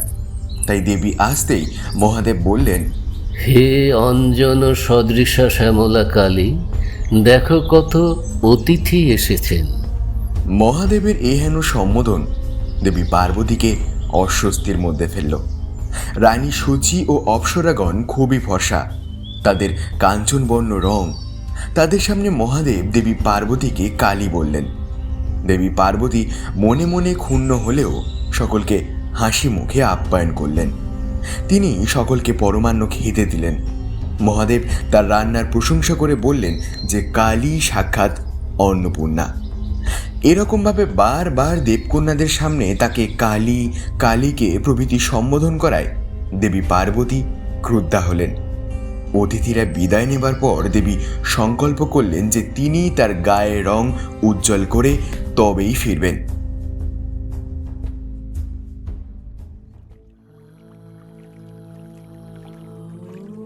দেবী পার্বতী ঘোর তপ করতে বসলেন। ব্রহ্মদেবের পরামর্শে দেবী মানস সরোবরের জলে স্নান করে রুগড়ে রুগড়ে তার গায়ের কৃষ্ণ কোষগুলি তুলে দিলেন।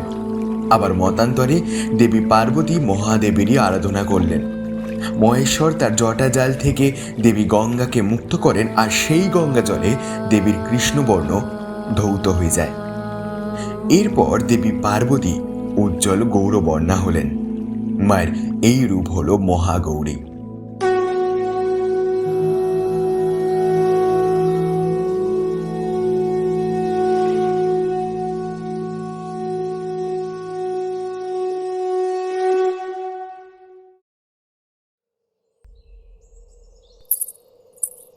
দেবী খুশি মনে কৈলাসে ফিরলেন, কিন্তু মহেশ্বরের চোখে নিজের প্রতিবিম্ব দেখে চিনতে না পেরে দেবী ভাবলেন যে তার অনুপস্থিতিতে অন্য কেউ মহাদেবের হৃদয় জয় করেছে। দেবী আরও ক্রুদ্ধা হলেন। এবার মহাদেবী দেবী পার্বতীর ভুল ভাঙলেন। তার হৃদয়ে সদাই দেবীরই বাস। দেবী পার্বতীর এই অনিন্দ সুন্দর রূপের জন্য তার নাম ষোড়শী, যা কিনা 10 মহাবিদ্যার অন্যতমা রূপ। এই কাহিনী হয়তো এখানেই শেষ হতো, কিন্তু তা হলো না। ঠিক এই সময় পুনরায় দেবালোক কম্পিত হলো শুম্ভ নিশুম্ভের অত্যাচারে। ইন্দ্রদেবের স্বর্গশোক বড়ই ক্ষণস্থায়ী। শুম্ভ নিশুম্ভ ব্রহ্মদেবের বরে হয়ে উঠল অজেয়। একমাত্র অজনী সম্ভবা কুমারী তাদের বধ করতে পারবেন। পুনরায় ইন্দ্রাদি দেবগণ মা আদি পরাশক্তির সগুণ অবতার দেবী পার্বতীর শরণাপন্ন হলেন। দেবী বললেন, হে দেবগণ, আপনারা কি দেখেননি শুম্ভ নিশুম্ভ দমনের জন্য আমি আমার কৃষ্ণকোষ হতে দেবী কৌশিকীর সৃষ্টি করেছি? তিনি হিমালয় ভবনে রয়েছেন, এক্ষণে অষ্টম বর্ষীয়া কুমারী। তিনিই করবেন অসুর দলন। দেবীর কৃষ্ণকোষগুলি হতে জন্ম নিলেন কৌশিকী দেবী, আর দেবী পার্বতী ধরলেন চামুণ্ডা রূপ। শুম্ভ নিশুম্ভ দেবী কৌশিকীর পাণিপ্রার্থী হলে তিনি শর্ত দিলেন তিনি তাকেই বিবাহ করবেন, যিনি তাকে যুদ্ধে হারাতে পারবেন। শুম্ভ নিশুম্ভর এই শর্তকে একটি কুমারী মেয়ের আস্পর্ধা বলে মনে হলো। প্রথমে তারা তাদের সেনাপতি চণ্ড ও মুণ্ডকে পাঠালো, আর তারপর রক্তবীজকে। উদ্দেশ্য কৌশিকীকে অপহরণ করা। চণ্ড ও মুণ্ডকে দেবী আদিশক্তি চণ্ডী ও চামুণ্ডা রূপে বধ করলেন। এরপর এলো রক্তবীজ, যার 1 ফোঁটা রক্ত মাটিতে পড়লেই সৃষ্টি হয় অসংখ্য রক্তবীজের। এবার দেবী কালী রূপ ধারণ করে খড়গ দিয়ে রক্তবীজের মুণ্ডচ্ছেদ করলেন। রক্তবীজের সব রক্ত পান করলেন দেবী কালিকা। তার দাঁত রক্তবীজের রক্তে লাল হয়ে উঠল, আর তার নাম হলো রক্তদন্তিকা। এতেও এই ভয়ানক যুদ্ধ শেষ হলো না। এরপর এলো ধূম্রলোচন ও বহু ভয়ানক দৈত্য সহ দৈত্যরাজ শুম্ভ ও নিশুম্ভ। দেবী কালিকা এই ভয়ানক নরসংহার রোধের শেষ চেষ্টা করলেন। মহাদেব তার দূত হয়ে গেলেন শুম্ভ নিশুম্ভকে বোঝাতে। শুধুমাত্র দেবী কৌশিকী নয়, জগতের সব মেয়েই দেবী আদি শক্তির অংশ। নারী জাতির অপমান মানে স্বয়ং দেবী আদি শক্তির অপমান। স্ত্রী ও সমস্তা সকলা জগৎসু। তাই বলপূর্বক কৌশিকী কেন, কোনো নারীকেই বিয়েতে বাধ্য করা যায় না। শিবকে দূত হিসেবে পাঠানোর জন্য দেবীর অপর নাম হলো শিবাদুতি। কিন্তু মহাদেবের কথায় শুম্ভ নিশুম্ভ কোনো কর্ণপাত করলেন না। শুরু হলো ভয়ানক এক যুদ্ধ। এই যুদ্ধে দেবী আদিশক্তি বহু রূপ ধারণ করলেন। দেবী কালিকার জটাজল হতে এলেন দেবী কালরাত্রি। ব্রহ্মালোক হতে এলেন হংসবাহনা কমণ্ডলুধারিণী দেবী ব্রহ্মাণী। মহেশ্বরের অংশ হতে জন্ম নিলেন বৃষবাহনা দ্বিভুজা শূলধারিণী মহেশ্বরী মহাগৌরী। কার্তিকেয়র হতে প্রকট হলেন ময়ূরবাহনা দেবী কৌমারী। শ্রীবিষ্ণুর অংশ হতে প্রকটিতা হলেন দেবী বৈষ্ণবী, নারসিংহী ও বরাহী দেবী। এরপর শতনয়না দেবী শতাক্ষী, হস্তিবাহনা দেবী ঐন্দ্রী এলেন ইন্দ্রলোক হতে। দেবী ব্রহ্মাণী কমণ্ডলুর জ্বরে অসুর সেনাদের ভস্য করতে লাগলেন। দেবী বৈষ্ণবী চক্রাঘাতে ধ্বংস করতে লাগলেন দৈত্যদের। কৌমারী দেবী বাণ বর্ষণ করতে লাগলেন। এই রূপে দেবীরা যে যার মতো শক্তি প্রয়োগ করলেন। শুম্ভ নিশুম্ভ এতজন অজনী সম্ভবা দেবীদের একসাথে দেখেই বুঝল যে সকল দেবতাদের শক্তি আসলে মা আদি শক্তির অংশ। শুম্ভ ও নিশুম্ভকে খড়গ দিয়ে বধ করলেন দেবী কালিকা। আর তারপর ভয়ানক তাণ্ডব করতে করতে ধ্বংস করলেন বাকি অসুরদের। মায়ের এই তাণ্ডব ততক্ষণ চলেছিল যতক্ষণ না মহাদেবের বুকে তার পা পড়েছিল। দেবী শান্ত হয়ে মহাগৌরী রূপে ফিরলে দেবগণ স্তুতি গাইলেন।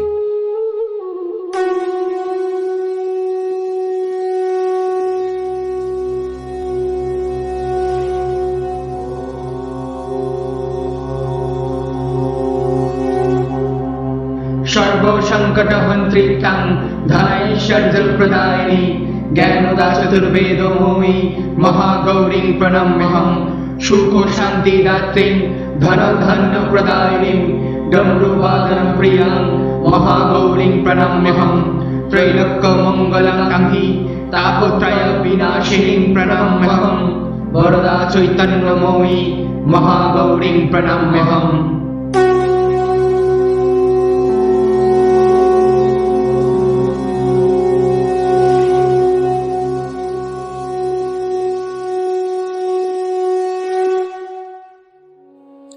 দেবী মহাগৌরী এবং কৌশিকী দেবীর উৎপত্তি অঙ্গাঙ্গীভাবে জড়িত। অবশ্য এই কাহিনীর অন্য মত আছে। দেবী পার্বতী যখন 8 বছরের অষ্টম বর্ষা ভবেদ গৌরী, তখন থেকেই তিনি শিবকে পতিরূপে পাওয়ার জন্য তপস্যা করেন। তাই অষ্টমীর দিনে মায়ের মহাগৌরী রূপের পুজোর সাথে কুমারী পূজাও হয়। সকল মেয়েই দেবীর অংশ। মহাদেব যে বার্তা শুম্ভ নিশুম্ভকে দিয়েছিলেন তার সেই বার্তাই প্রতিধ্বনিত হয় এই কুমারী পূজা প্রথার মাধ্যমে। এই দিনে উত্তর ও পশ্চিম ভারতে মেয়েদের পা ধুয়ে আলতা পরিয়ে পুরি, মিষ্টি ও আলুর তরকারি খেতে দেওয়া হয়। এই প্রথাকে বলে কন্যা পূজন। আবার মা মহাগৌরীর পূজার প্রধান ফল হল নারকেল। মায়ের এই রূপ সকল কলুষতা নাশ করেন এবং সাধককে অলৌকিক ক্ষমতা দেন। অনেকে বিবাহজনিত বাধা দূর করার জন্য মায়ের এই রূপের পুজো করেন। মা মহাগৌরীর মন্দির হল কাশীর অন্নপূর্ণার মন্দির। এই মন্দিরে মায়ের রূপ আসলে মহাগৌরীরই। কোষ্ঠী পাথরের এই মূর্তিটি কোনো কোনো দিন ভোরবেলায় দর্শন হয়। মায়ের অপর নাম ভবানী। এই জন্যই বোধহয় আজকের দিনে অন্নপূর্ণা পুজোও হয়।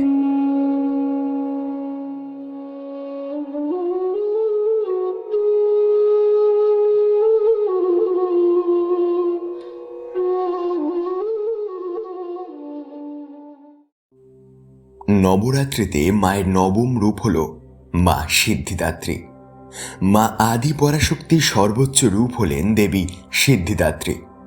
তার উদ্ভবের কথা কোনো একটি কাহিনীতে নেই, বরং আছে বহু কাহিনীতে। তবে এখানে দেবী ভাগবত পুরাণের কাহিনীটির আমি বর্ণনা করব। মা আদি পরাশক্তি অনাদি ও অনন্ত।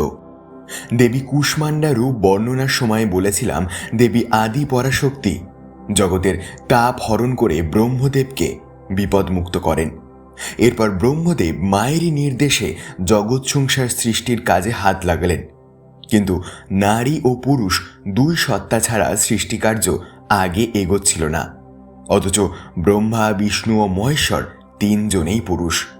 তাদের স্ত্রীতত্ত্ব সম্পর্কে কোনো জ্ঞান ছিল না। ত্রিদেব পুনরায় ত্রিতাপহারিণী মা আদি শক্তির আরাধনা করলেন।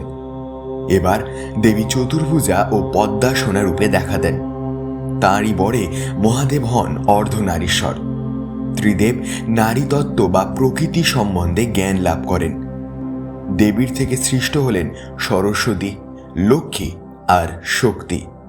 তাদের মিলিত প্রয়াসে এগোতে লাগল সৃষ্টিকার্য। ঠিক এই সময় নির্মাণ কার্যের এক সময় হালাহল নামের একদল অসুর সৃষ্ট হয়ে সৃষ্টিকার্যে বাধা দিতে লাগলো। অনন্তকাল ব্যাপী যুদ্ধ চলতে লাগলো। সে যুদ্ধে না হার হলো কোনো পক্ষের, না জিত হলো। অবশেষে মহামায়ার মায়ায় দৈত্যরা হীনবল হতে ত্রিদেব নিজেদের পৌরুষের প্রশংসা করতে লাগলেন। রুদ্র বললেন, সংসারে আমি অপরাজেয়। আমার ধ্বংসাত্মক ক্ষমতার সামনে কোনো অসুর দাঁড়াতেও পারবে না। আর আমার সুদর্শন? শ্রী বিষ্ণু বললেন, সেটাই বা কম কিসের রুদ্রদেব? দেবী লক্ষ্মী বললেন, হালাহলদের আপনিও মারেননি, রুদ্রও নয়। আমি আর শক্তিদেবী দুজনে সেই জগৎমাতা আদি পরাশক্তির কাছে প্রার্থনা করেছিলাম। রুদ্র আর বিষ্ণু হেসে উঠলেন। যুদ্ধ করা নারীর কাজ নয়, নারীহীন বল। কেই জগৎমাতা আদি পরাশক্তি? লক্ষ্মী দেবী বললেন শ্রী বিষ্ণুকে, যেই মুখে আপনি দেবী আদি পরাশক্তিকে তুচ্ছ করলেন, আপনার সেই মুখ খসে পড়ুক।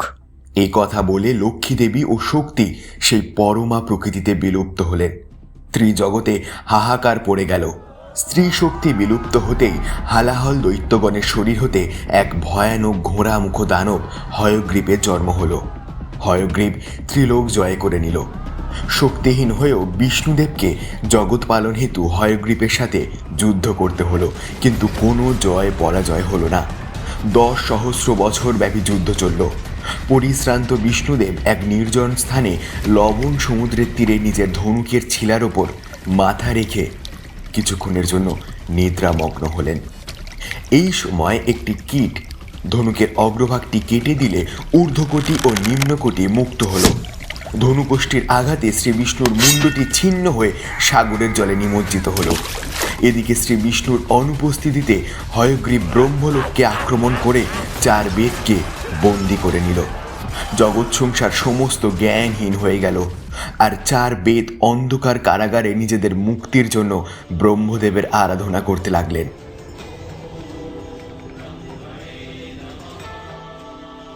ব্রহ্মদেব তার সূক্ষ্মরূপে দেখা দিয়ে বললেন, হে বেদগণ, তোমাদের উদ্ধার করতে পারেন একমাত্র দেবী আদি পরাশক্তি। শ্রী বিষ্ণু আর রুদ্রের অহংের কারণেই আজ দেবী রুষ্ঠা হয়েছেন। বেদগণ জিজ্ঞেস করলেন, কে এই দেবী আদি পরাশক্তি পিতা? কি বা তার স্বরূপ? দেবী আদি পরাশক্তি হলেন পরমা প্রকৃতি। প্র শব্দের অর্থ হল কৃত্তি, মানে সৃষ্টি। প্রকৃতি শব্দের মধ্যে রয়েছে 3টি অক্ষর, প্র সত্যগুণ, ক্রি মধ্যম রজগুণ এবং তি নিকৃষ্টতম গুণ। অর্থাৎ যিনি ত্রিগুণাত্মিকা ও সমস্ত শক্তিযুক্ত এবং সৃষ্টির প্রধান নায়িকা, তিনিই হলেন প্রকৃতি। পরমাত্মার সাথে সাথে প্রকৃতি ছায়ার মতো থাকেন। তিনি এক ও অভিন্ন। তাই সাধকগণ স্ত্রী ও পুরুষের মধ্যে কোনো আলাদা কিছু দেখেন না। তাই আমি যখন সৃষ্টির কার্য শুরু করলাম, তখন ঈশ্বরী স্বরূপা দুর্গা প্রকটিত হন। তারপর আমার শক্তি হিসেবে সরস্বতী, বিষ্ণুর শক্তি হিসেবে লক্ষ্মী, রুদ্রের শক্তি হিসেবে স্বয়ং প্রকটিত হন। এদের মধ্যে দেবী দুর্গা সনাতনী, সমস্ত শক্তির আধার ও অসহায়দের সহায়। তিনি তোমাদের সহায় হলে সর্বকার্য সিদ্ধ হবে।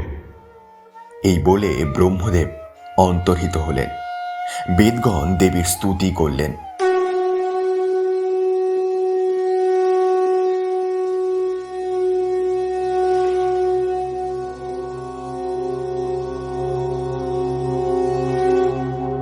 তোমার থেকেই বিশ্বের উৎপত্তি। তুমি মঙ্গলময়ী, সর্বভূত জননী, ত্রিগুণার্তিতা ব্রহ্মস্বরূপিণী। এই বিশ্ব সংসারে আপনার রূপ নিরূপণ করতে কেহই সমর্থ নন। আপনার নামের সংখ্যাও গণনা করার ক্ষমতা নেই। হে ভুবনেশ্বরী, ব্রহ্মস্বরূপিণী মাতা, প্রসন্ন হন। শ্রী বিষ্ণুকে জীবন দান দিন। দেবী লক্ষ্মী ও দেবী শক্তিকে ফিরিয়ে দিন।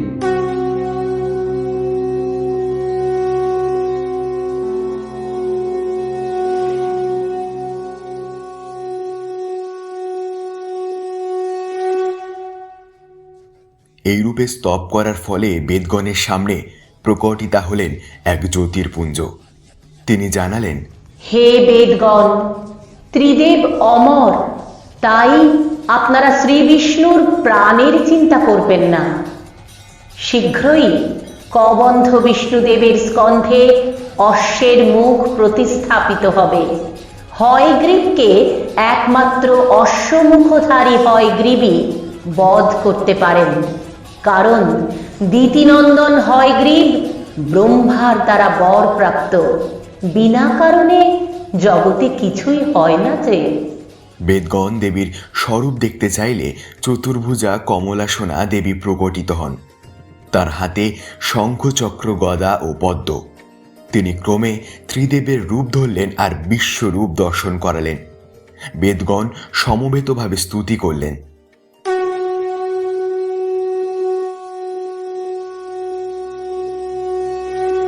সিদ্ধ গন্ধর্ব যক্ষা হৈর সুরৈর মরৈরবি সেব্য মানা সদা ভূয়াৎ সিদ্ধিদা সিদ্ধিদায়িনী।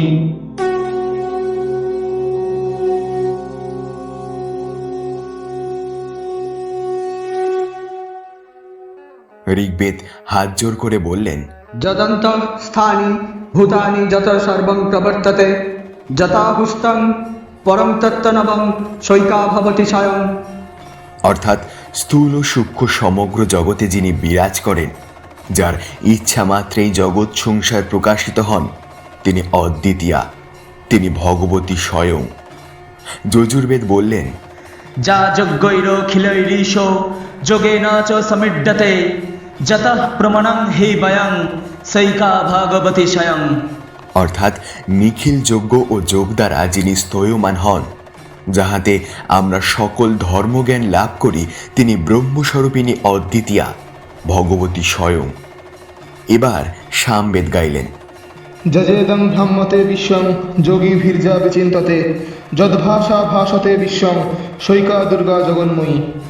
অর্থাৎ এই বিশ্ব সংসার যার ভ্রম, যিনি যোগিনীদের চিন্তনিয়া, যার তেজ প্রভাতেই জগৎ প্রকাশিত হয়েছেন, সেই জগন্ময়ী দুর্গাই সংসারের পরম তত্ত্ব।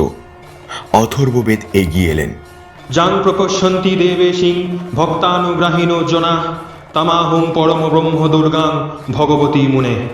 অর্থাৎ ভক্তি দ্বারা দেবীর অনুগ্রহাশ্রিত ব্যক্তি একমাত্র দেবী দুর্গার বিশ্বেশ্বরী স্বরূপ দেখতে পান। দেবী প্রসন্ন হয়ে বললেন, বেদদের দ্বারা উচ্চারিত এই মন্ত্রে আমি সকল সাধককে সিদ্ধি দান করব। বেদ মুখ হতে নিঃসৃত এই স্তোত্র বেদতুল্য, সকল অভীষ্ট দায়িনী।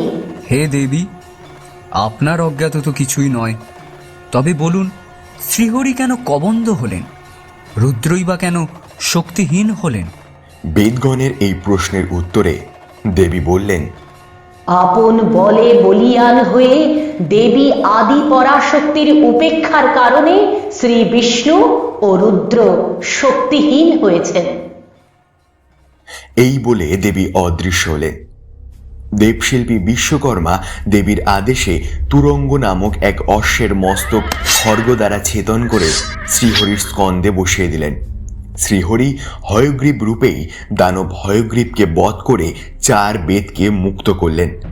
তারপর শ্রীহরি আর রুদ্রদেব মিলে মা আদি পরাশক্তির আরাধনা করলে দেবী তাদেরও পরম জ্যোতির্ময়ী রূপে দর্শন দেন।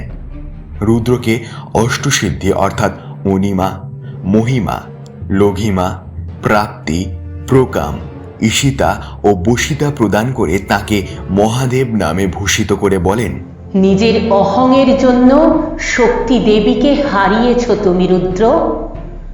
আমার অংশজাতা দেবী শক্তি পুনরায় দাক্ষায়ণী সতী রূপে জন্ম নেবেন, কিন্তু মানবের ন্যায় আচরণের জন্য তোমাদের বারংবার মিলন ও বিচ্ছেদের মধ্য দিয়ে যেতে হবে। আর শ্রী বিষ্ণু তার লক্ষ্মী দেবীকে সমুদ্র মন্থন দ্বারা লাভ করবেন। তাকেও বিভিন্ন অবতার জন্মে স্ত্রী বিয়োগ সহ্য করতে হবে। দেবীর এই রূপের আরাধনা শ্রী বিষ্ণু করেন মধুকৈটব নাশের সময়। আবার শুম্ভ নিশুম্ভ বদের সময় দেবী চণ্ডীর ভ্রু হতে দেবী সিদ্ধিদাত্রীর আবির্ভাব ঘটে। শ্রীরামচন্দ্র রাবণ বধের আগে নবমীতে দেবীর এই রূপের পুজো করেন।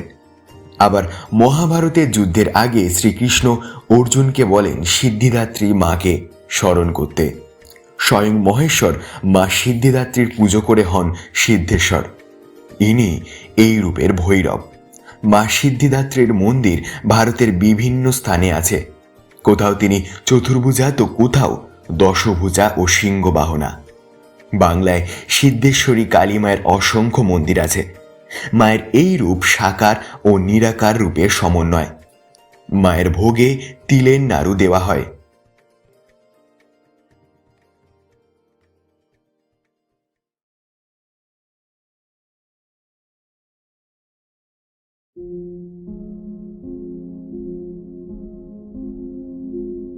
দেবী আদ্যাশক্তি মহামায়ার এই 9 রূপ সত্য, ত্রেতা ও দাপর যুগে দেব, দানব, ঋষি ও মনুষ্য লোকে প্রচারিত হল, কিন্তু কলিযুগ আসতেই তার মহিমা মানুষ ভুলে গেল।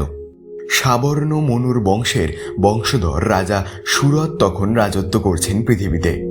তিনি বেদ ধর্ম অনুসারে রাজত্ব করতেন, প্রজাদের অপত্য নির্বিশেষে প্রতিপালন করতেন। কিন্তু যেহেতু কলিকাল, তাই ম্লেচ্ছদের শক্তি বেশ বৃদ্ধি পেয়েছে।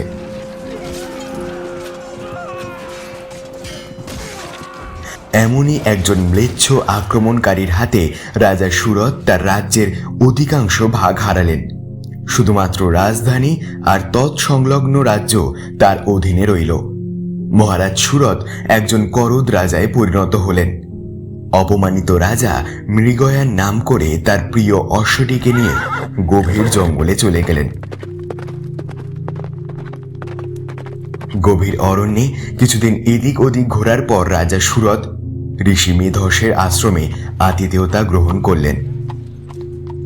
ঋষিদের সন্নিধানে এসে ও তত্ত্বকথা শুনে রাজার মন কিছুটা শান্ত হলেও তিনি মাঝে মাঝেই ভাবেন, আমার প্রজারা কি ভালো আছে? যে রাজকর্মচারীরা আমার অনুগত ছিল তারা এখন অন্যের অনুগত হয়েছে। আমার আমার প্রিয় হাতিটি কেমন আছে, কি করছে? রাজা সুরত এসব ভাবতে ভাবতেই লক্ষ্য করলেন যে এক নতুন অতিথি আশ্রমে এসেছেন। ইনিও সম্ভ্রান্ত বংশেরই এক লোক বলে মনে হচ্ছে। লোকটি মনমরা হয়ে বসে আছে দেখে রাজা জিজ্ঞেস করলেন, আপনি আপনি কে ভদ্র? আমি জাতিতে বৈশ্য, ধনী সওদাগর সমাজে। আপনি আপনি এখানে কেন? আমি আমার নিজ স্ত্রী পুত্র দ্বারা প্রতারিত। তারা আমায় নিজ গৃহ থেকে বিতাড়িত করেছে। তবুও আমি দিবারাত্র তাদের জন্যই চিন্তা করি। এ কেমন মোহমায়া বলতে পারো? ঠিক এই সময় ঋষি মেধস এলেন তার অতিথিদের দেবী ভগবতীর প্রসাদী ফলমূল দিতে। তাদের কথোপকথন শুনে ঋষি বললেন, হে রাজন, হে ধনপতি, এই মোহমায়া আসলে সবই মহামায়ার লীলা। তাঁর মায়াতেই আমরা দিনে অন্ধ পক্ষীদের ন্যায় আচরণ করি, সংসারের অসারতাকে দেখেও দেখি না। ঋষি তাদের আহার দিলেন।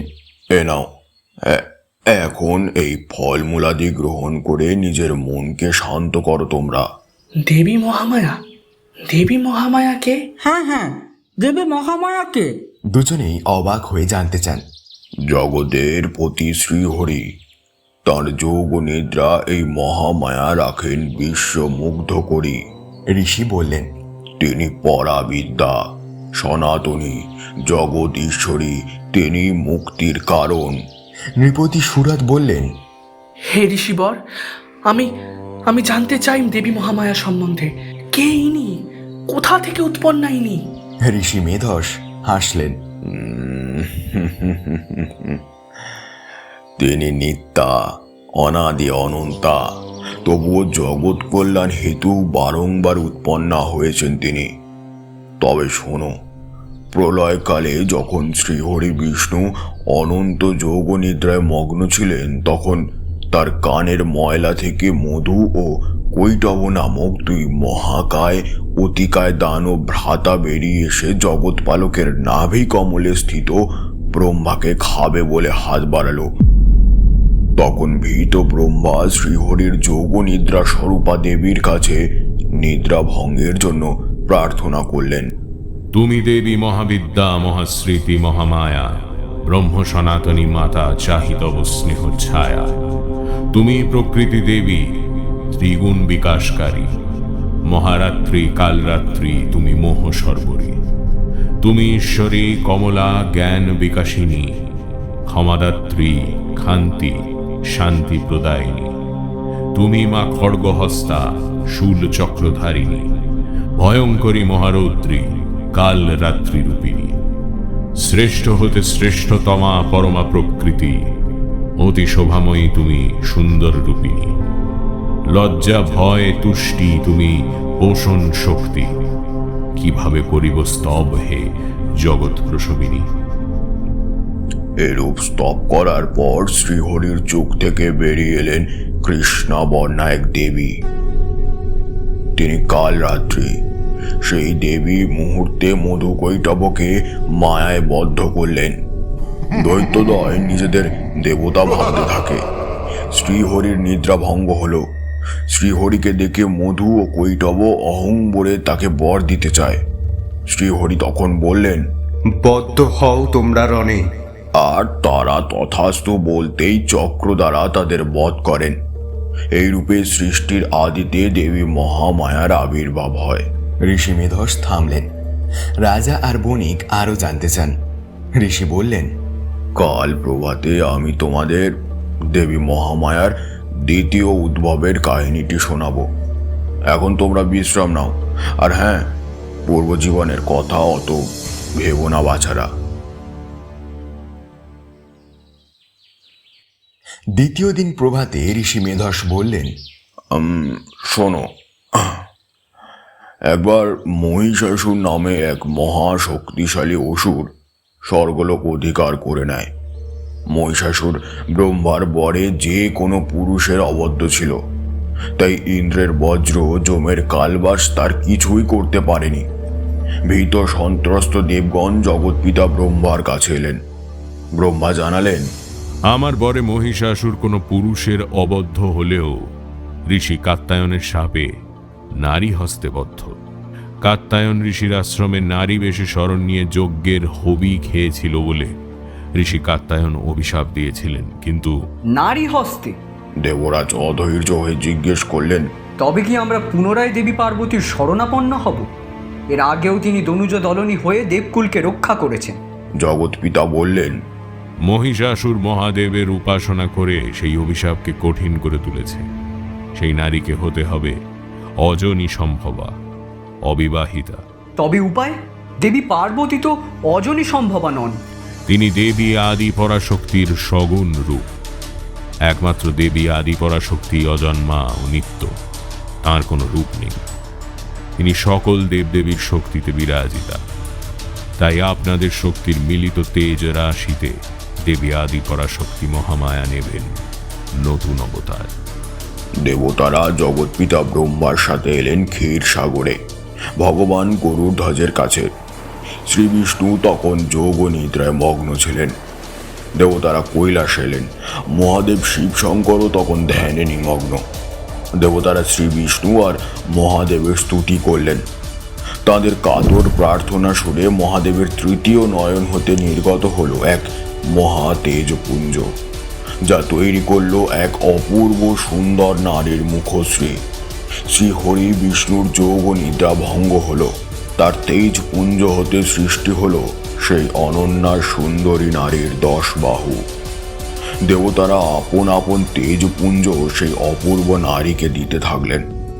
যম তেজে হলো কেশপাশ, ইন্দ্র তেজে মধ্যভাগ, চন্দ্রমার তেজে যুগ্মস্তন, বরুণ তেজে জানু, পৃথ্বীর তেজে নিতম্ব, ব্রহ্ম তেজে চরণ যুগল, সূর্য তেজে আঙুল, অষ্টবসুগণের তেজে হলো করাঙ্গুলি, কুবের তেজে নাসিকা, পবন তেজে শ্রবণেন্দ্রিয়, সন্ধ্যের তেজে ভ্রুযুগল, আর সব শেষে হুতাসনের তেজে তার ত্রিনয়ন প্রকাশিত হলো।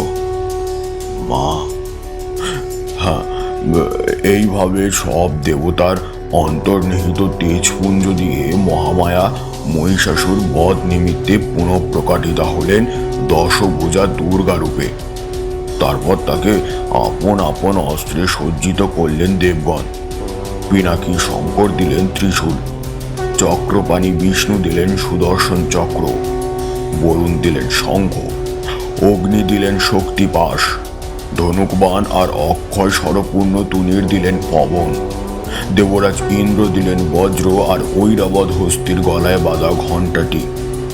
মৃত্যু দেবতা যম দেবতা দিলেন কালদণ্ড, পাশ দিলেন জলপতি, কমণ্ডলু আর অক্ষমালা দিলেন প্রজাপতি ব্রহ্মা, বিশ্বকর্মা দিলেন পরশু বা কুঠার। সূর্যদেব তার রোমকূপ করজালে আবৃত করলেন, যাতে প্রখর সূর্যরশ্মি তার তপ্ত কাঞ্চন বর্ণের ক্ষতি না করতে পারে। খড়গ আর চর্ম দিলেন কাল দেবতা। ক্ষীরসাগর হতে উদ্ভূত হলো তার দিব্যবাস ও রত্নালঙ্কার। সাগর দেবতা দিলেন পদ্মের মালা, ধনাধিপ দিলেন অক্ষয় পানপাত্র, হিমালয় রাজ দিলেন বাহন সিংহ, আর পরিশেষে নাগরাজ বাসকী নাগমণি সমন্বিত এক হার। সব দেবতার শক্তিতে বলিয়ান হয়ে দেবী অট্টহাসিতে হেসে পড়লেন। তার সেই অট্টহাসি প্রতিধ্বনিত হলো সমগ্র ত্রিভুবনে। সাগর কম্পিত হলো, পৃথিবী কম্পিত হলো, দিক বিদিকে ঝড় উঠল। মহিষাসুর নিদ্রার মধ্যে এক ভয়ঙ্কর স্বপ্ন দেখল। এক দেবী সিংহ নিয়ে আর বিবিধ অস্ত্র নিয়ে এগিয়ে আসছেন। মহিষাসুরের নিদ্রা ভঙ্গ হলো। ঠিক এই সময় যুদ্ধের ডঙ্কা বেজে উঠল। মহিষাসুরের সেনাপতি চিক্কুর আর চামর খবর দিল, এক সিংহবাহিনী দেবী অস্ত্রসজ্জায় সজ্জিত হয়ে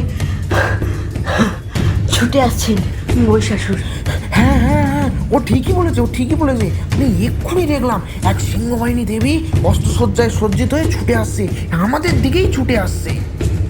মহিষাসুরের চতুরঙ্গী সেনা সাজল।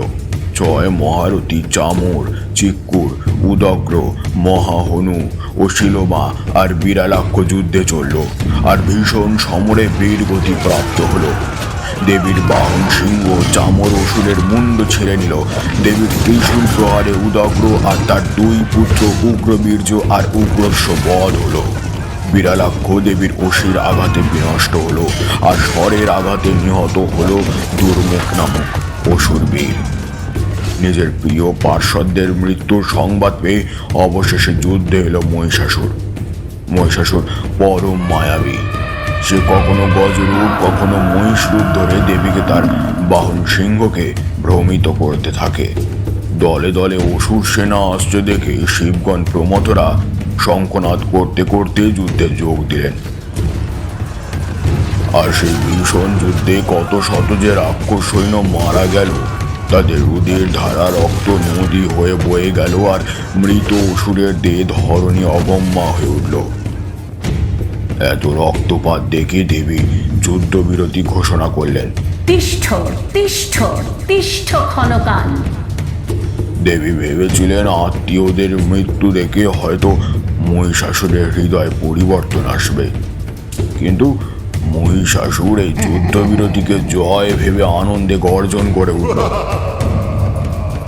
তখন দেবী সরসে বললেন, গর্জ গর্জ মূঢ়, গর্জ ক্ষণকাল। ততক্ষণ করিয়ে মধুপান। তরা হত হলে তুই মোর করে, অমনি করছিবে অমরগণ। দেবী মধুপান শেষ করেই মহিষরূপী মহিষাসুরের ওপর চেপে বসলেন। অসির দ্বারা মহিষের মস্তক ছেদন করতেই বেরিয়ে এলো এক মহিষাসুর। সিংহ তাকে থাবা দিয়ে চেপে ধরলো, আর দেবী তার ডান পা মহিষাসুরের উরুতে রেখে তাকে ত্রিশূল বিদ্ধ করলেন।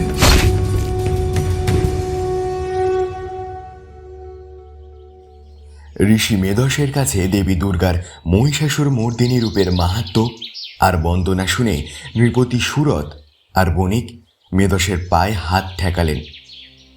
ঋষি বললেন, হে রাজন, রাজপুরীতে গিয়ে দেবী দুর্গার আবাহন করুন। আপনার রথধ্বজে দেবী সিংহ বাহিনী অবস্থান করলে যে কোনো রণে আপনি বিজয়ী হবেন। আর বণিক, তুমিও অশ্বমুখ সিংহ বাহনা দেবীর পুজো করো। জয় মা দুর্গা, জয় মা দুর্গা, জয় মা দুর্গা। এই বলে মহর্ষি তাদের অষ্টধাতুর তৈরি দেবী মূর্তি প্রদান করলেন।